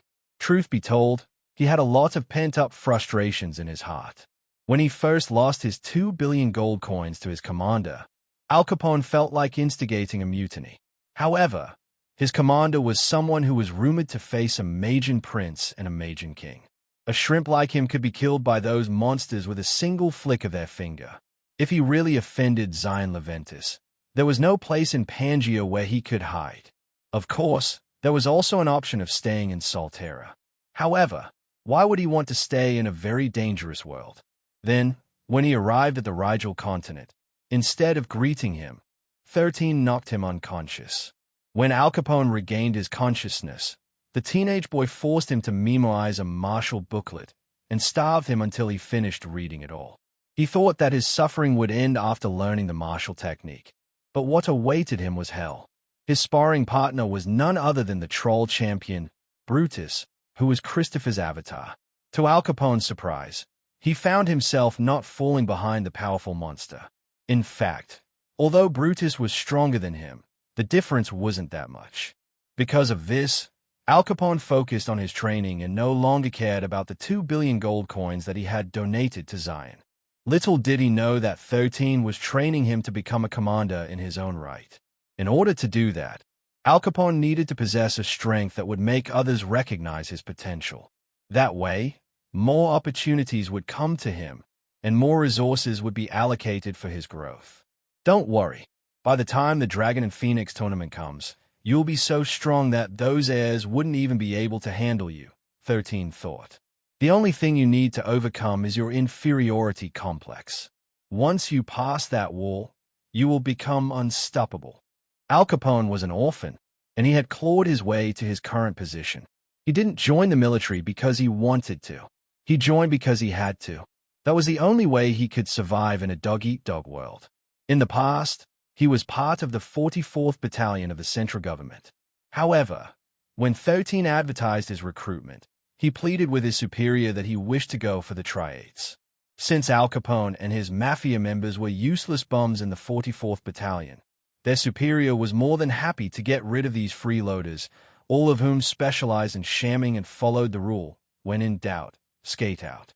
So when they successfully passed Zion Leventis's recruitment, their former commander only laughed at the new battalion commander because he recruited some useless bums.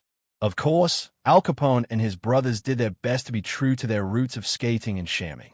However, their strategies simply didn't work when it came to Zion, and their group were often sent to do the dirty work they really didn't want to do. Even now, instead of chilling in the Sinai continent while eating donuts, drinking coffee, splurging in energy drinks, and smoking cigarettes, they were dragged here in the Rigel continent, training under the guidance of their commander.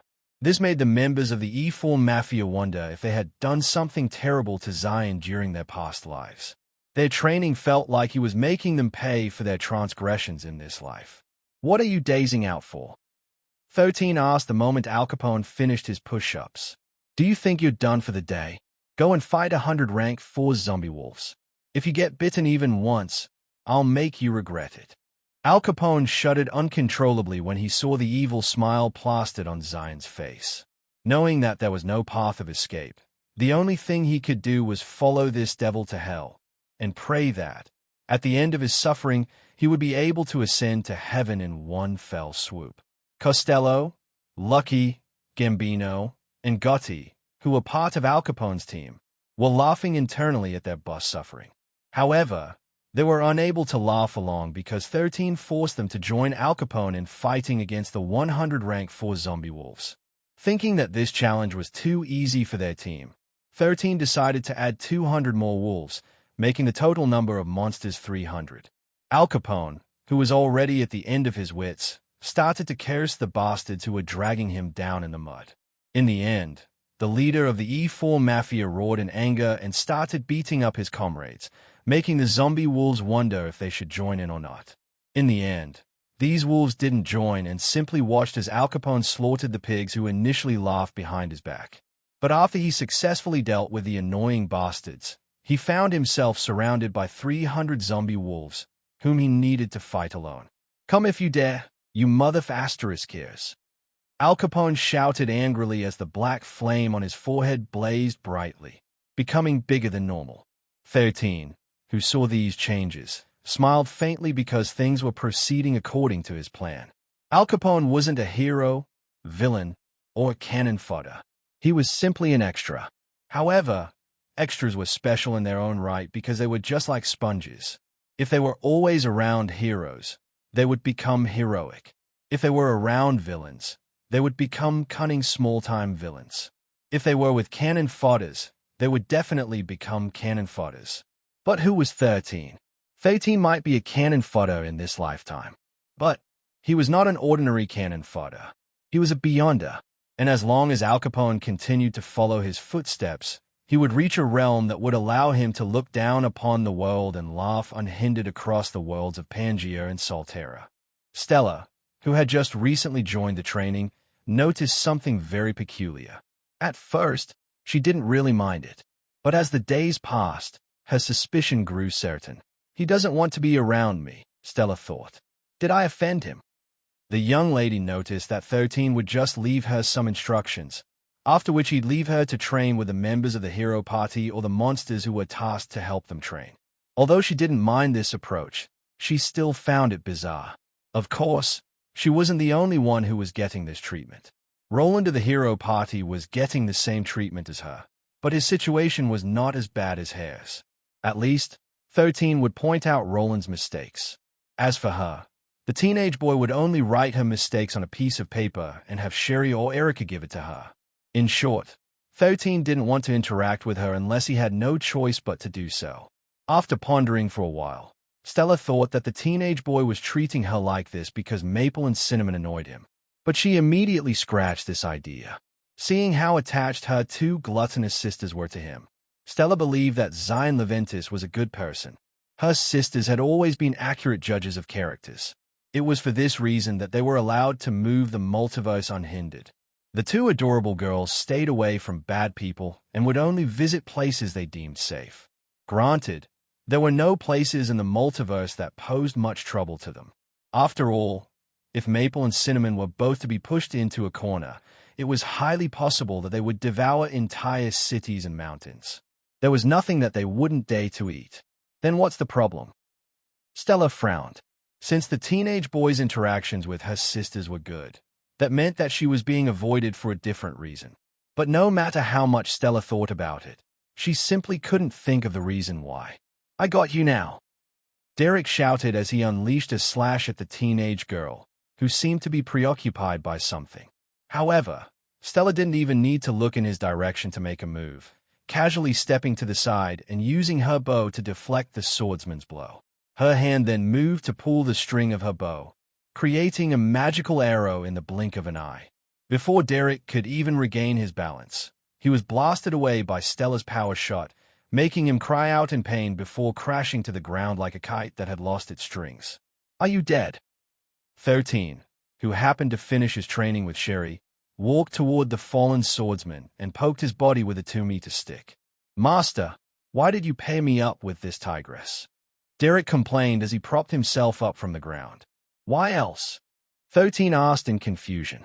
"I paired the two of you together, so you can get beaten up to a pulp, of course." "Master, you're terrible. Terrible. Aren't you even ashamed of yourself? You're fighting an archer who's only 20 meters away from you, and you can't even land a blow. Tell me, are you stupid, or are you stupid?" Derek wanted to refute his master's words, but his rebuttal died in his throat. He knew that if he really complained, 13 would just make his training harsher, which was something that he didn't want to happen. "Look, I'll say it in a way that even you will be able to understand," 13 said in a serious tone. "You're going to fight in the Dragon and Phoenix tournament with the identity of my disciple. If you lose to nobodies, that means that I'm going to lose face.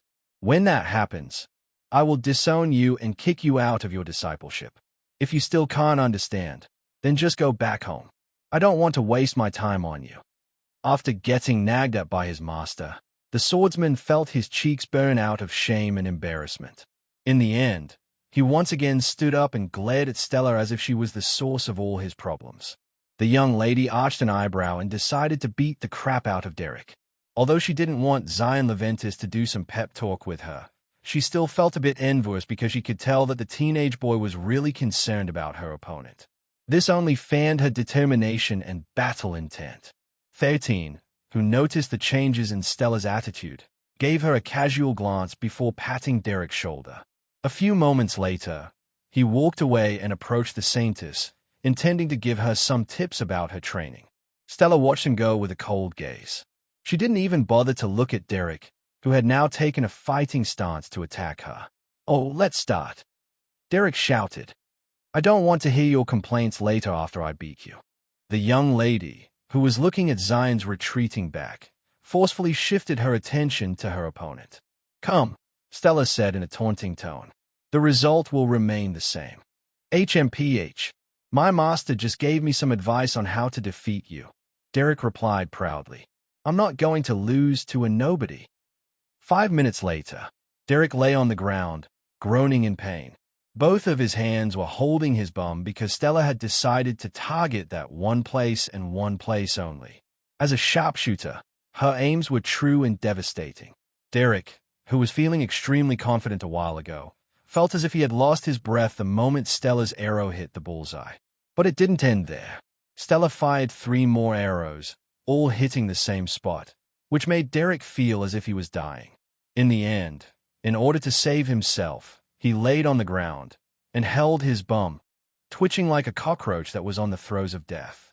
After this battle, Derek understood that there was always a heaven beyond the heavens, and he no longer dared to fight Stella a second time. Several months passed as the young men and young ladies experienced 13's hellish training. But just like them, the members of the young generation from all over Pangea were preparing for the greatest battle that could make their names resound far and wide in the entire world. The Dragon and Phoenix tournament, which would be held 3 months before the winter solstice, was almost upon them. For this reason, they strove harder in their training, with some even going as far as training by fighting djinns on their home turf, Solterra. Of course, those who wanted to save time and effort simply headed to the north of the Sirius continent, where countless jinns roamed the land. The reason for this surplus of monsters was the dozens of dimensional gates that opened to the north of the continent, most of which were T2 up to Tier 4 respectively. Since Tier 1 and T2 gates were only open in less than half an hour, the number of low-ranking jinns in the continent numbered in the tens of thousands. Tier 3 gates opened every 5 days, while Tier 4 gates opened every month. Of course, there were dozens of T5 and T6 gates as well, which was a reason why even with 2 monarchs from the central government and the Osborne family protecting the Sirius continent, the northern lands had always been a headache for them. Even when they regularly cleaned their backyard, the pests just kept on coming. That being said, the talented youths of the current generation didn't hesitate to challenge themselves by fighting against these monsters in order to make their final preparations for the upcoming tournament. Time moved swiftly like the shifting sand inside an hourglass. Continue reading at freewebnovel.com. Soon, the flags of dragons and phoenixes were raised all over the territory of the Ashford clan. This was the sign that the Dragon and Phoenix tournament would soon begin, attracting the attention of everyone in Pangea. Somewhere in the Rigel continent, 13 opened up his eyes and, once again, found himself in the embrace of Erica and Sherry, who would usually sleep beside him every night. Seeing the snowy peaks of the sorceress in front of his eyes, 13 moved his hands to help fix the string strap of Erica's nightgown, tying it properly. He then gently pried Sherry's hand, which was resting on his waist, before propping himself up from his bed. In order to let everyone get some proper rest, 13 asked his uncle to send some carpenters to build simple houses near their training area.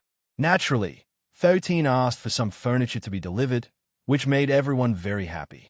But despite the fact that he had built a bigger house for the girls, so all of them could sleep together, Sherry and Erica would still always come to his small home and spend the night with him. Of course, 13 didn't mind. After all, the 2 young ladies had always been with him ever since their journey in the lands of fractured heaven. The 2 girls also knew that the teenage boy was not like other men who would take advantage of them in their sleep. In fact, it was the 2 ladies who liked to take advantage of 13 in his sleep. Tiona, who had noticed that his master was already awake, crawled to his body until she reached his neck. She then nuzzled the teenage boy and flicked her tongue on his cheek a few times, greeting him a good morning.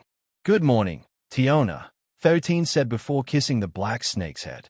This was a habit he had long developed after being with her for many years, and for some reason, it made him feel at peace. Exiting the small house, 13 breathed in the cold morning air. It didn't smell as fresh as the air in his home, which was surrounded by trees. In fact, the air smelled of many different things, mainly the scent of monsters who were loitering around in the vicinity. The time has finally come, 13 thought with a smile on his face as he checked the communicator on his wrist. The Ashford clan had sent him an invitation to join the tournament, making him a seeded player who would only fight during the semifinals. However, 13 had no intention of participating in the tournament. He was certain that the Ashford clan only wished to see his fighting abilities so that they could have an accurate measure of his strength. As if wanting to make sure that the teenage boy would join the tournament, the Ashford clan presented some amazing prizes, including rare herbs, artifacts, pills, weapons, armor, and other miscellaneous items, all of which would make any wanderer drool at the sight. But 13 didn't put such trivial treasures in his eyes. As someone who had access to the treasury of the apocalypse, which contained mythical, legendary, and divine equipment, artifacts, accessories, and miscellaneous items, how could the Ashford clan's treasures even compare? While it was true that 13 had no intention of joining the tournament, he planned to join it using another method. As for whether he would succeed, it all depended if the Ashford clan was willing enough to leave a good impression on him. After organizing his thoughts, 13 pressed a few buttons on his communicator. Soon, the projection of his Uncle Michael appeared in front of him. "I'm guessing that their training is over?" Michael asked. "Yes, Uncle," 13 replied. "It's time for you to send someone to pick us up." Michael nodded. "The family's private jet will arrive in the afternoon to pick you up. Make sure that everyone has properly packed by then." "Thank you, Uncle," 13 replied. "Will Grandpa go to the Sirius continent as well?" "No." Michael shook his head. "Father has reached a critical moment." 13 smirked before nodding in understanding. How about Grandma? She says that she needs a little more time. Michael fixed the glasses on his face. As for me, I guess I need half a year at most. Hans said that he might need a year. That's already good, 13 commented. But remember, this is not the time for the four of you to step up. We need to lie low until the perfect opportunity comes.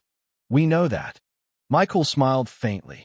Even Father, whose temper wasn't always the best, understood that now is not the time to change the status quo. I'm guessing that things will change after the threat of the Jin invasion in the Sinai continent ends, 13 commented. By then, everyone would be itching to bare their fangs.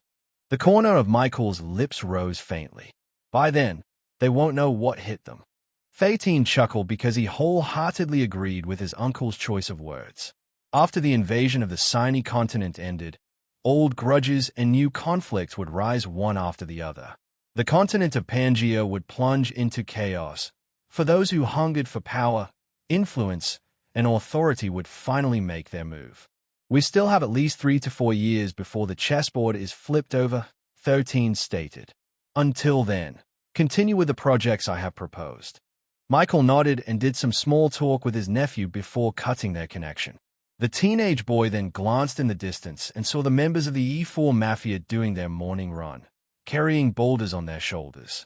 Behind them, Roland, Derek, and Joshua were doing the same. Dragon and Phoenix tournament. 13 smirked. This is going to be fun.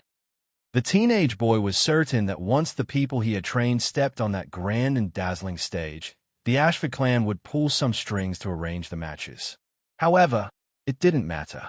They were not the only ones who were capable of doing such things.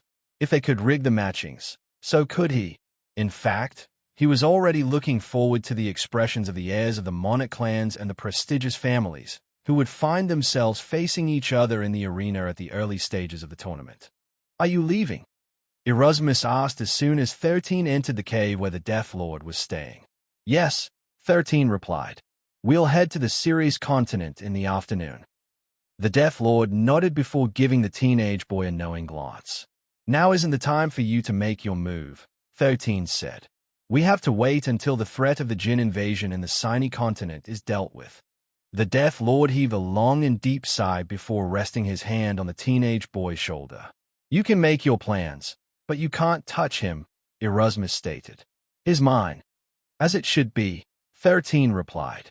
Don't worry. He's yours for the taking. But you need to be patient. I've already waited for 2 centuries. Waiting for a few more years will not be a problem. Good.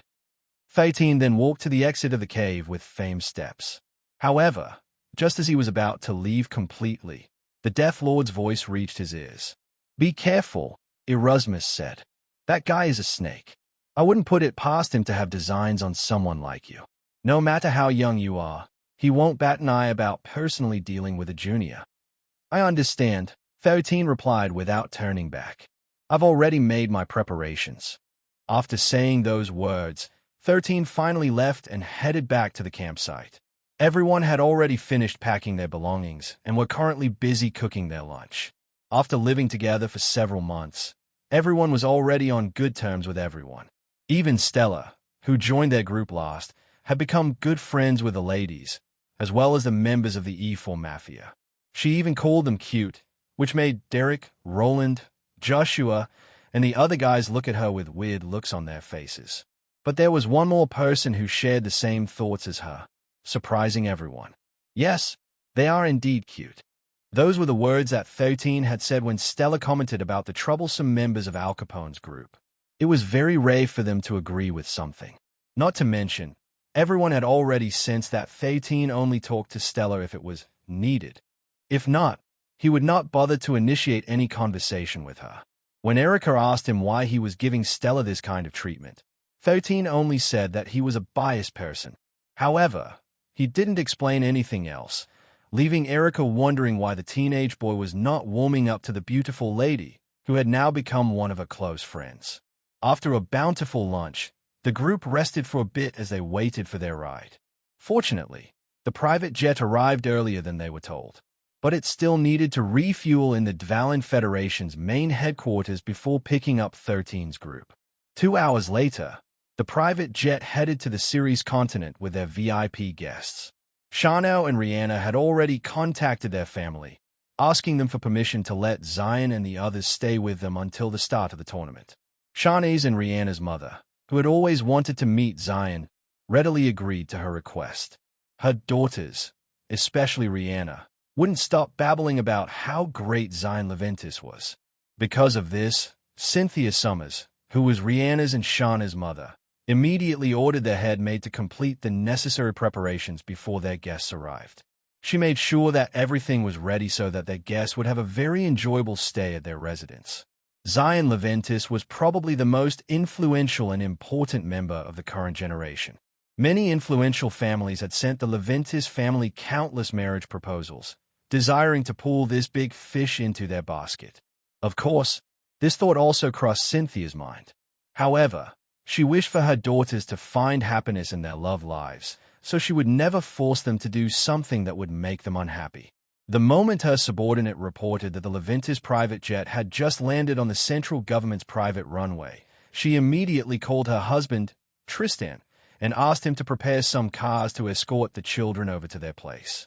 Just like many henpecked husbands, Tristan was a dom on the streets, but a sub on the sheets. If his wife told him to go west, he wouldn't dare to go east. If she told him to jump, his only question would be how high he needed to jump. One wrong mistake, and the powerful and domineering field marshal of the central government would find himself sleeping on the floor instead of the bed, something that no one knew except for the inner circle of his family. Lady Cynthia, I have heard many good things about you from your daughters, 13 said in a respectful tone as soon as he was greeted by the lady of the house. But seeing you personally made me feel that they downplayed how wonderful you truly are. Even though you only wore a simple dress, bereft of any accessories, your beauty shines through. Despite the fact that you've given birth to 2 beautiful daughters, you still look like someone in her early 20s. I find this unbelievable. If I may ask, may I know what kind of beauty products you use? I'll make sure to share it with my mother. Rihanna's and Shanu's mouths hung open as the teenage boy spoke of countless praises about their mother. The usually strict Cynthia couldn't help but blush and look at the teenage boy fondly. After all, who didn't want to receive praise? Also, who was Zion.This? He was currently standing at the apex of the world, and his name was known far and wide. His face was even plastered on the box and packages of cereals and instant noodles. In short, there was no one in the world who didn't know or hadn't heard of the name Zion.This. The only people who didn't know him were those people who had been living under a rock. 10 minutes later, they were still standing at the gates because 13 was still not finished throwing praise after praise. To everyone's surprise, he didn't make any repetitions, and his words flowed like silk, making even Rihanna and Shana blush due to how eloquent he was. In the end, not only did Cynthia welcome their group happily, but she even personally held 13's hand and escorted him inside the house with a smile plastered on her face. Rihanna and Shana glanced at each other and smiled bitterly at the same time. They felt that both of them were only a step away from being sold off to Zion.This as his future brides by their own mother. Continue your adventure at freewebnovel.com. She's not going to do that, right? Shani asked anxiously. Right. I don't know, Rihanna replied with a helpless expression on her face. Let's just play it safe later. If she mentions something along those lines, pretend that you become deaf, okay?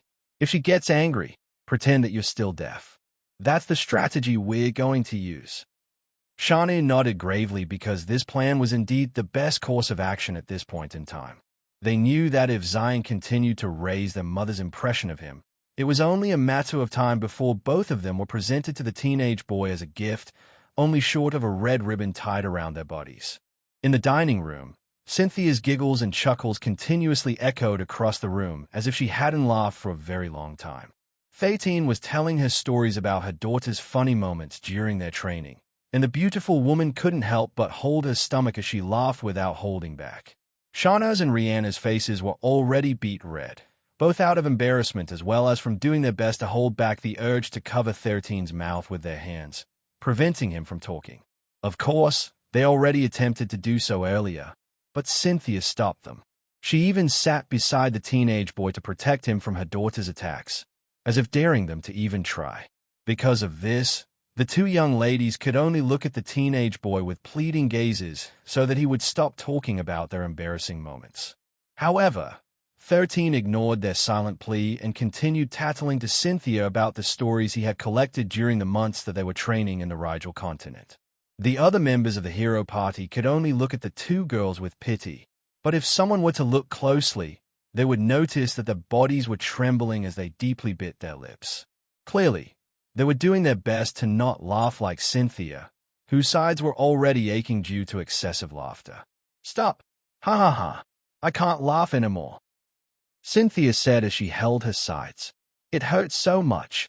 13 smiled and nodded in understanding. This made Shanu and Rihanna sigh in relief, thinking they could finally get a breather.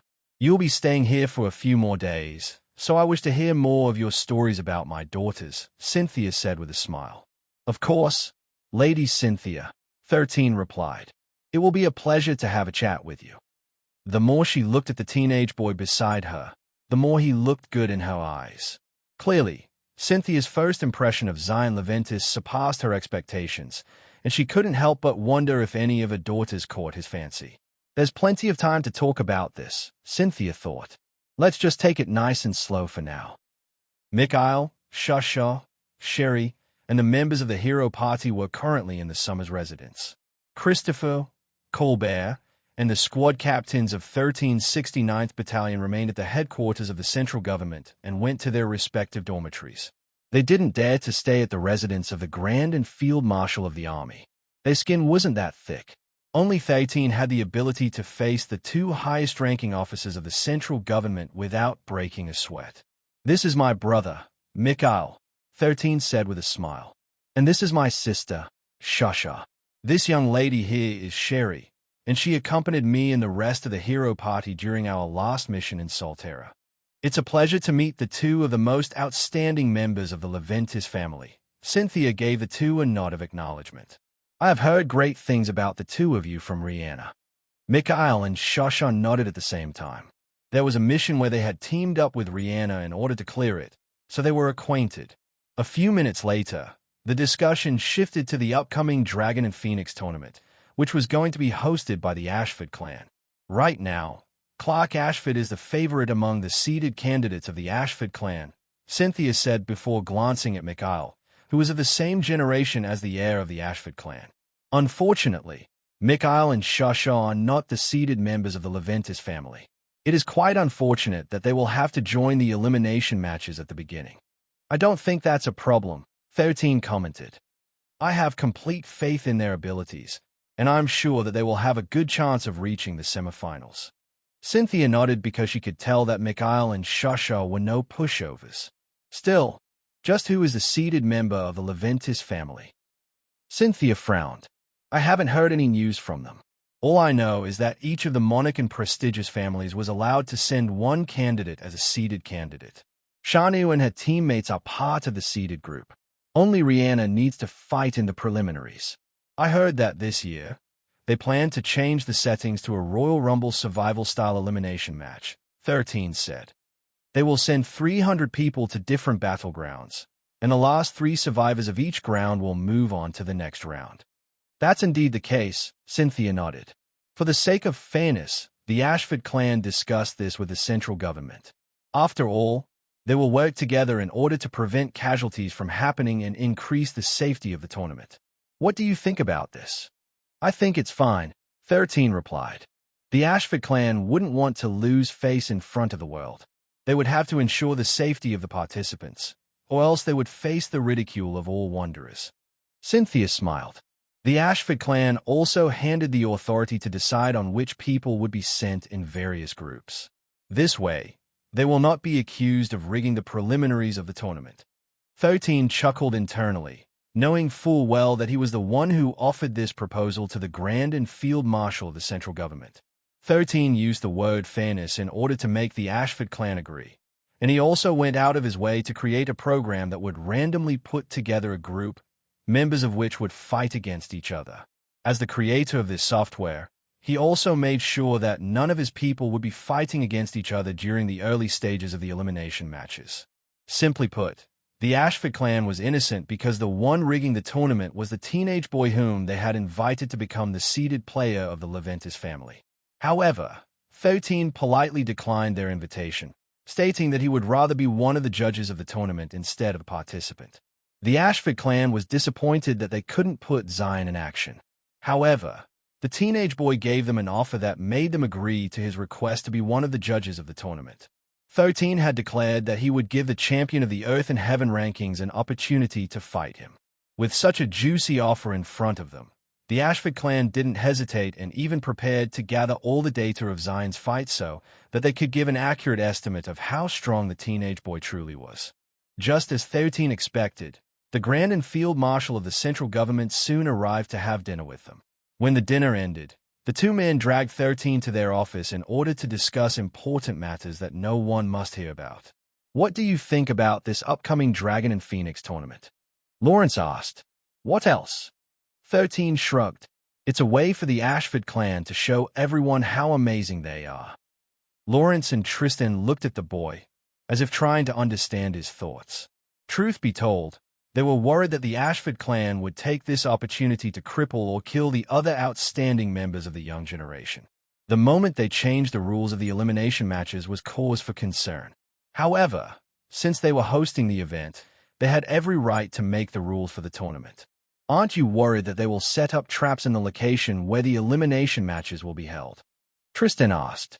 "Not worried in the slightest," 13 answered. "Then, are you confident that they will use some tricks to make things difficult for the candidates outside of the monarch clans and prestigious families?" Lawrence inquired. "Oh, I'm sure they will employ several tricks to deliberately harm some wanderers," 13 answered. "I'd be surprised if they don't do anything of the sort. So what are we going to do about it?" Lawrence looked at the teenage boy with a solemn expression on his face. "If something happens, they might put the blame on us since we are also in charge of the security of the venue. In fact, I think the reason why they approached us is because they want to drag us down and make people criticize the central government."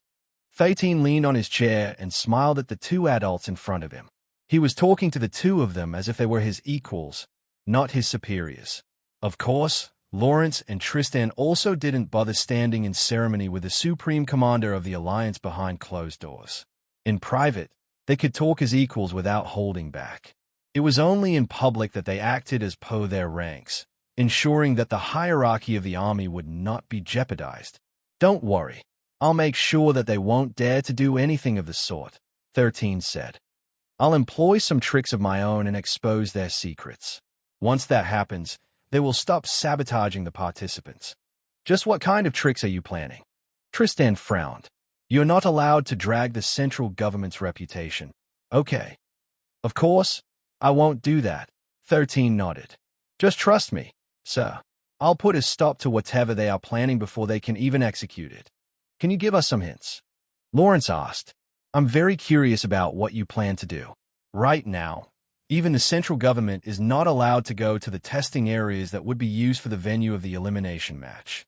If I didn't know better, I would have assumed that they were preparing to install some last-minute traps and other foul means to eliminate the candidates whom they deemed as threats to their seeded candidate.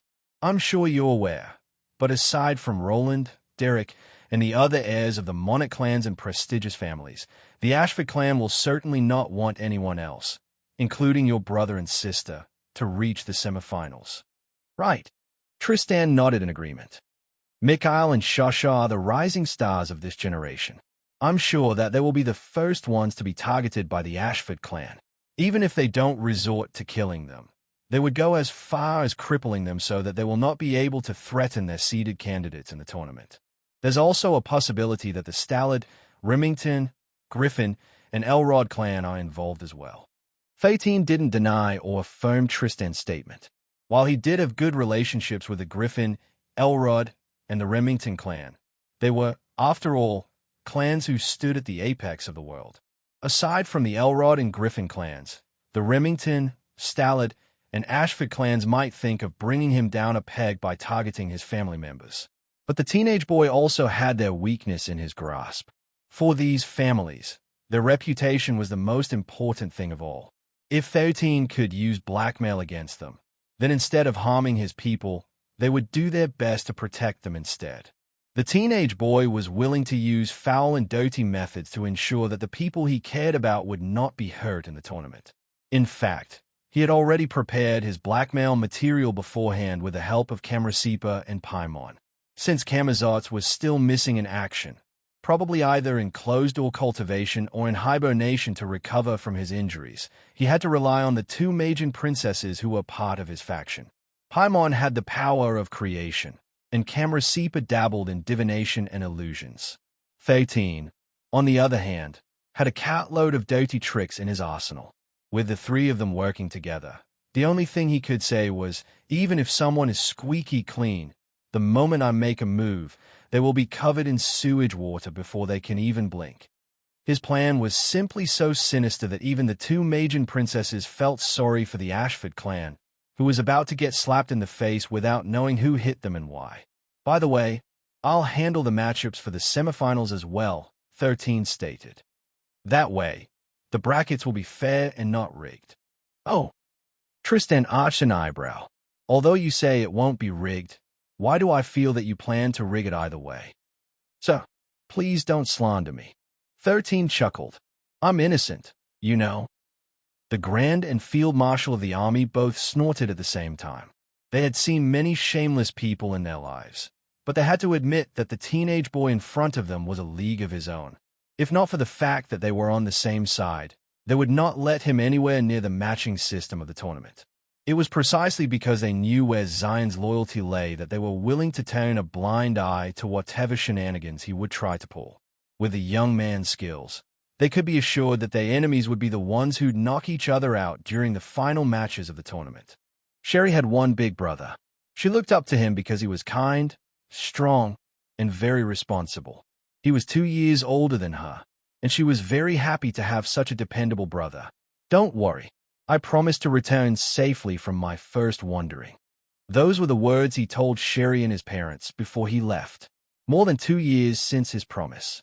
Until now, they were still clinging to the hope that he was still alive, and every night of the Fireflies, they would send flying lanterns for him, hoping that it would reach him.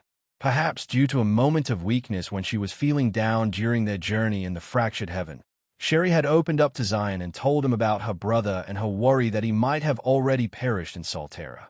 That night, 13 didn't say anything to her and simply held her as she cried herself to sleep. When she opened her eyes the next day, 13 was no longer inside their wagon, which made her feel anxious.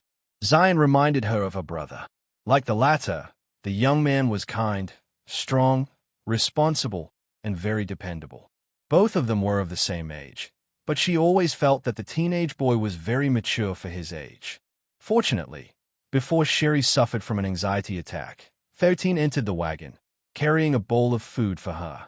Sherry, who was feeling anxious at that time, threw herself at Zion and hugged him tightly, causing him to almost spill the food on the bowl he had brought with him. That was one of Sherry's most embarrassing moments during her first wandering in Salterra. Perhaps it was also due to that incident that 13 paid extra close attention to her, always making sure that she was safe and well protected at all times. Back then, she immediately apologized to him as soon as she regained her composure. However, the teenage boy told her something that made her body tremble subconsciously. Your brother didn't break his promise to you. Even now, he's doing his best to return home so that he can be together with you and your family. Sherry didn't know if Zion only said those words to give her hope. But for some reason, his words carried a tinge of confidence as if he truly knew that her brother was alive somewhere in Salterra. It's that dream again, Sherry muttered as she looked at the unfamiliar ceiling above her head. That scene of her being held by the teenage boy and being told that her brother was still alive was one of her most dearest memories. And whenever she felt lonely, she would dream of that scene from time to time, giving her hope. The young lady then propped herself from the bed and glanced at the clock hanging on the wall. It was 2 in the morning, and the sky outside of the window was still dark. Looking at her empty room, Sherry couldn't help but feel lonely. Because of this, she picked up her pillow and left her room, intending to head to the room beside hers. I hope it's not locked, Sherry thought as she turned the knob of the door, hoping that it would open for her. Fortunately, the door clicked open, making her sigh in relief. 13 had stopped locking the door of his room at night, not wanting any extra disruption from Erica or Sherry, who often snuck onto his bed at night. At first, he still locked his room, but they would just knock and knock and knock some more. Tiona was a light sleeper, and she would always open the door for them, for she knew that Erica and Sherry would never harm her master. It happened so often that the Black Snake asked her master to no longer lock the door, so she wouldn't have to open it almost every night. When Sherry entered the room, she found the young man sleeping peacefully on the bed. Deep inside, she was feeling very grateful that Erica wasn't around.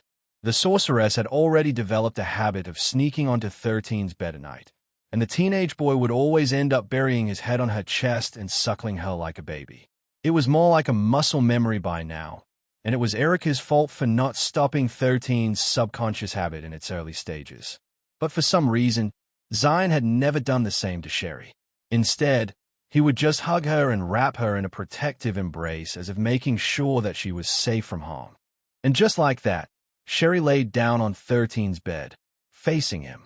She then hugged him tight, and soon, he reacted and hugged her back, even subconsciously kissing her head as if he had been trained to do so. Feeling his warmth and protective embrace, Sherry felt safe and once again fell asleep in his arms. An hour before Sherry visited 13's room. "This storage ring has 5 months' worth of food and water," 13 said. "It also has a few clothes in it. The weapon I gave you seems to still be in good shape, but I included 3 more swords in the storage ring as backup in case of emergencies. I also bought soap and shampoo for you to use. There are also 3 packs of razors that you can use to shave. This time, I didn't forget to bring you a mirror, but since it might break, I brought 4 of them. Don't worry. I also brought magazines that you can read whenever you have free time. I even gave you a bonus service by adding Grivior magazines of your favorite idols." "Hold up, brother." A handsome young man with shoulder-length blonde hair stopped the teenage boy from talking. "I didn't ask you to bring me this stuff." 13 looked at the young man with a smile.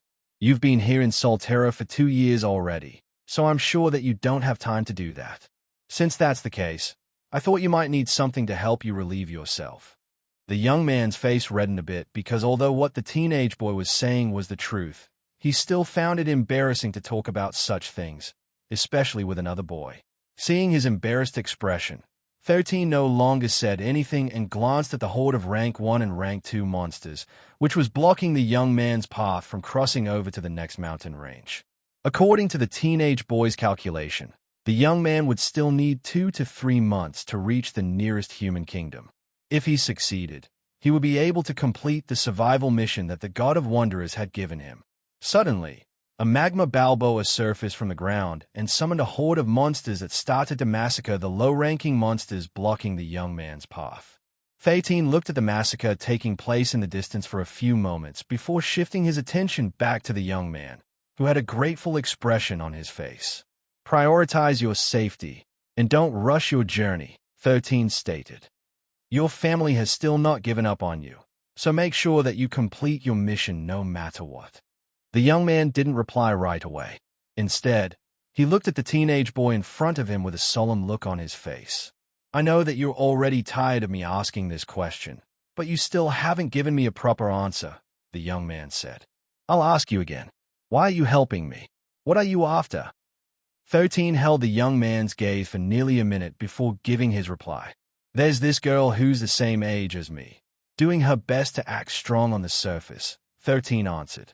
"But on rare occasions, she would show a moment of weakness and break down, crying in a place where no one would see her. This girl's circumstances aren't unique to her. Many brothers, sisters, fathers, and mothers would always wait for their family members to return from their long wandering. Me helping you is the same as helping those people who wish to reunite with their loved ones sooner. Of course, I won't deny that I am helping you because the person I am talking about is very dear to me. So, for her sake, you must return home safely and tell her personally that you have kept your promise." The young man bit his lip as he struggled for words to say. In the end, he bowed to 13 in gratitude. "Are you Sherry's friend?" the young man asked. "No," 13 replied. I'm her nanny. The young man looked at 13 in disbelief before laughing out loud. A nanny? It seems that my good sister has found a good nanny. The young man chuckled. Please tell her that I'll see her soon. I don't want to, 13 replied as a purple portal appeared behind his back. Tell her that yourself. The teenage boy then entered the portal without a second glance, leaving the young man behind with a smile on his face. Time to continue my wandering, the young man muttered as he walked forward. His path was now a bloody mess, with countless dead monsters everywhere. Even so, for the sake of the person who had paved a bloody road for his return, he would do his best to survive so that, one day, he would see his beloved sister, who had almost stopped believing in the promise that the two of them shared more than 2 years ago.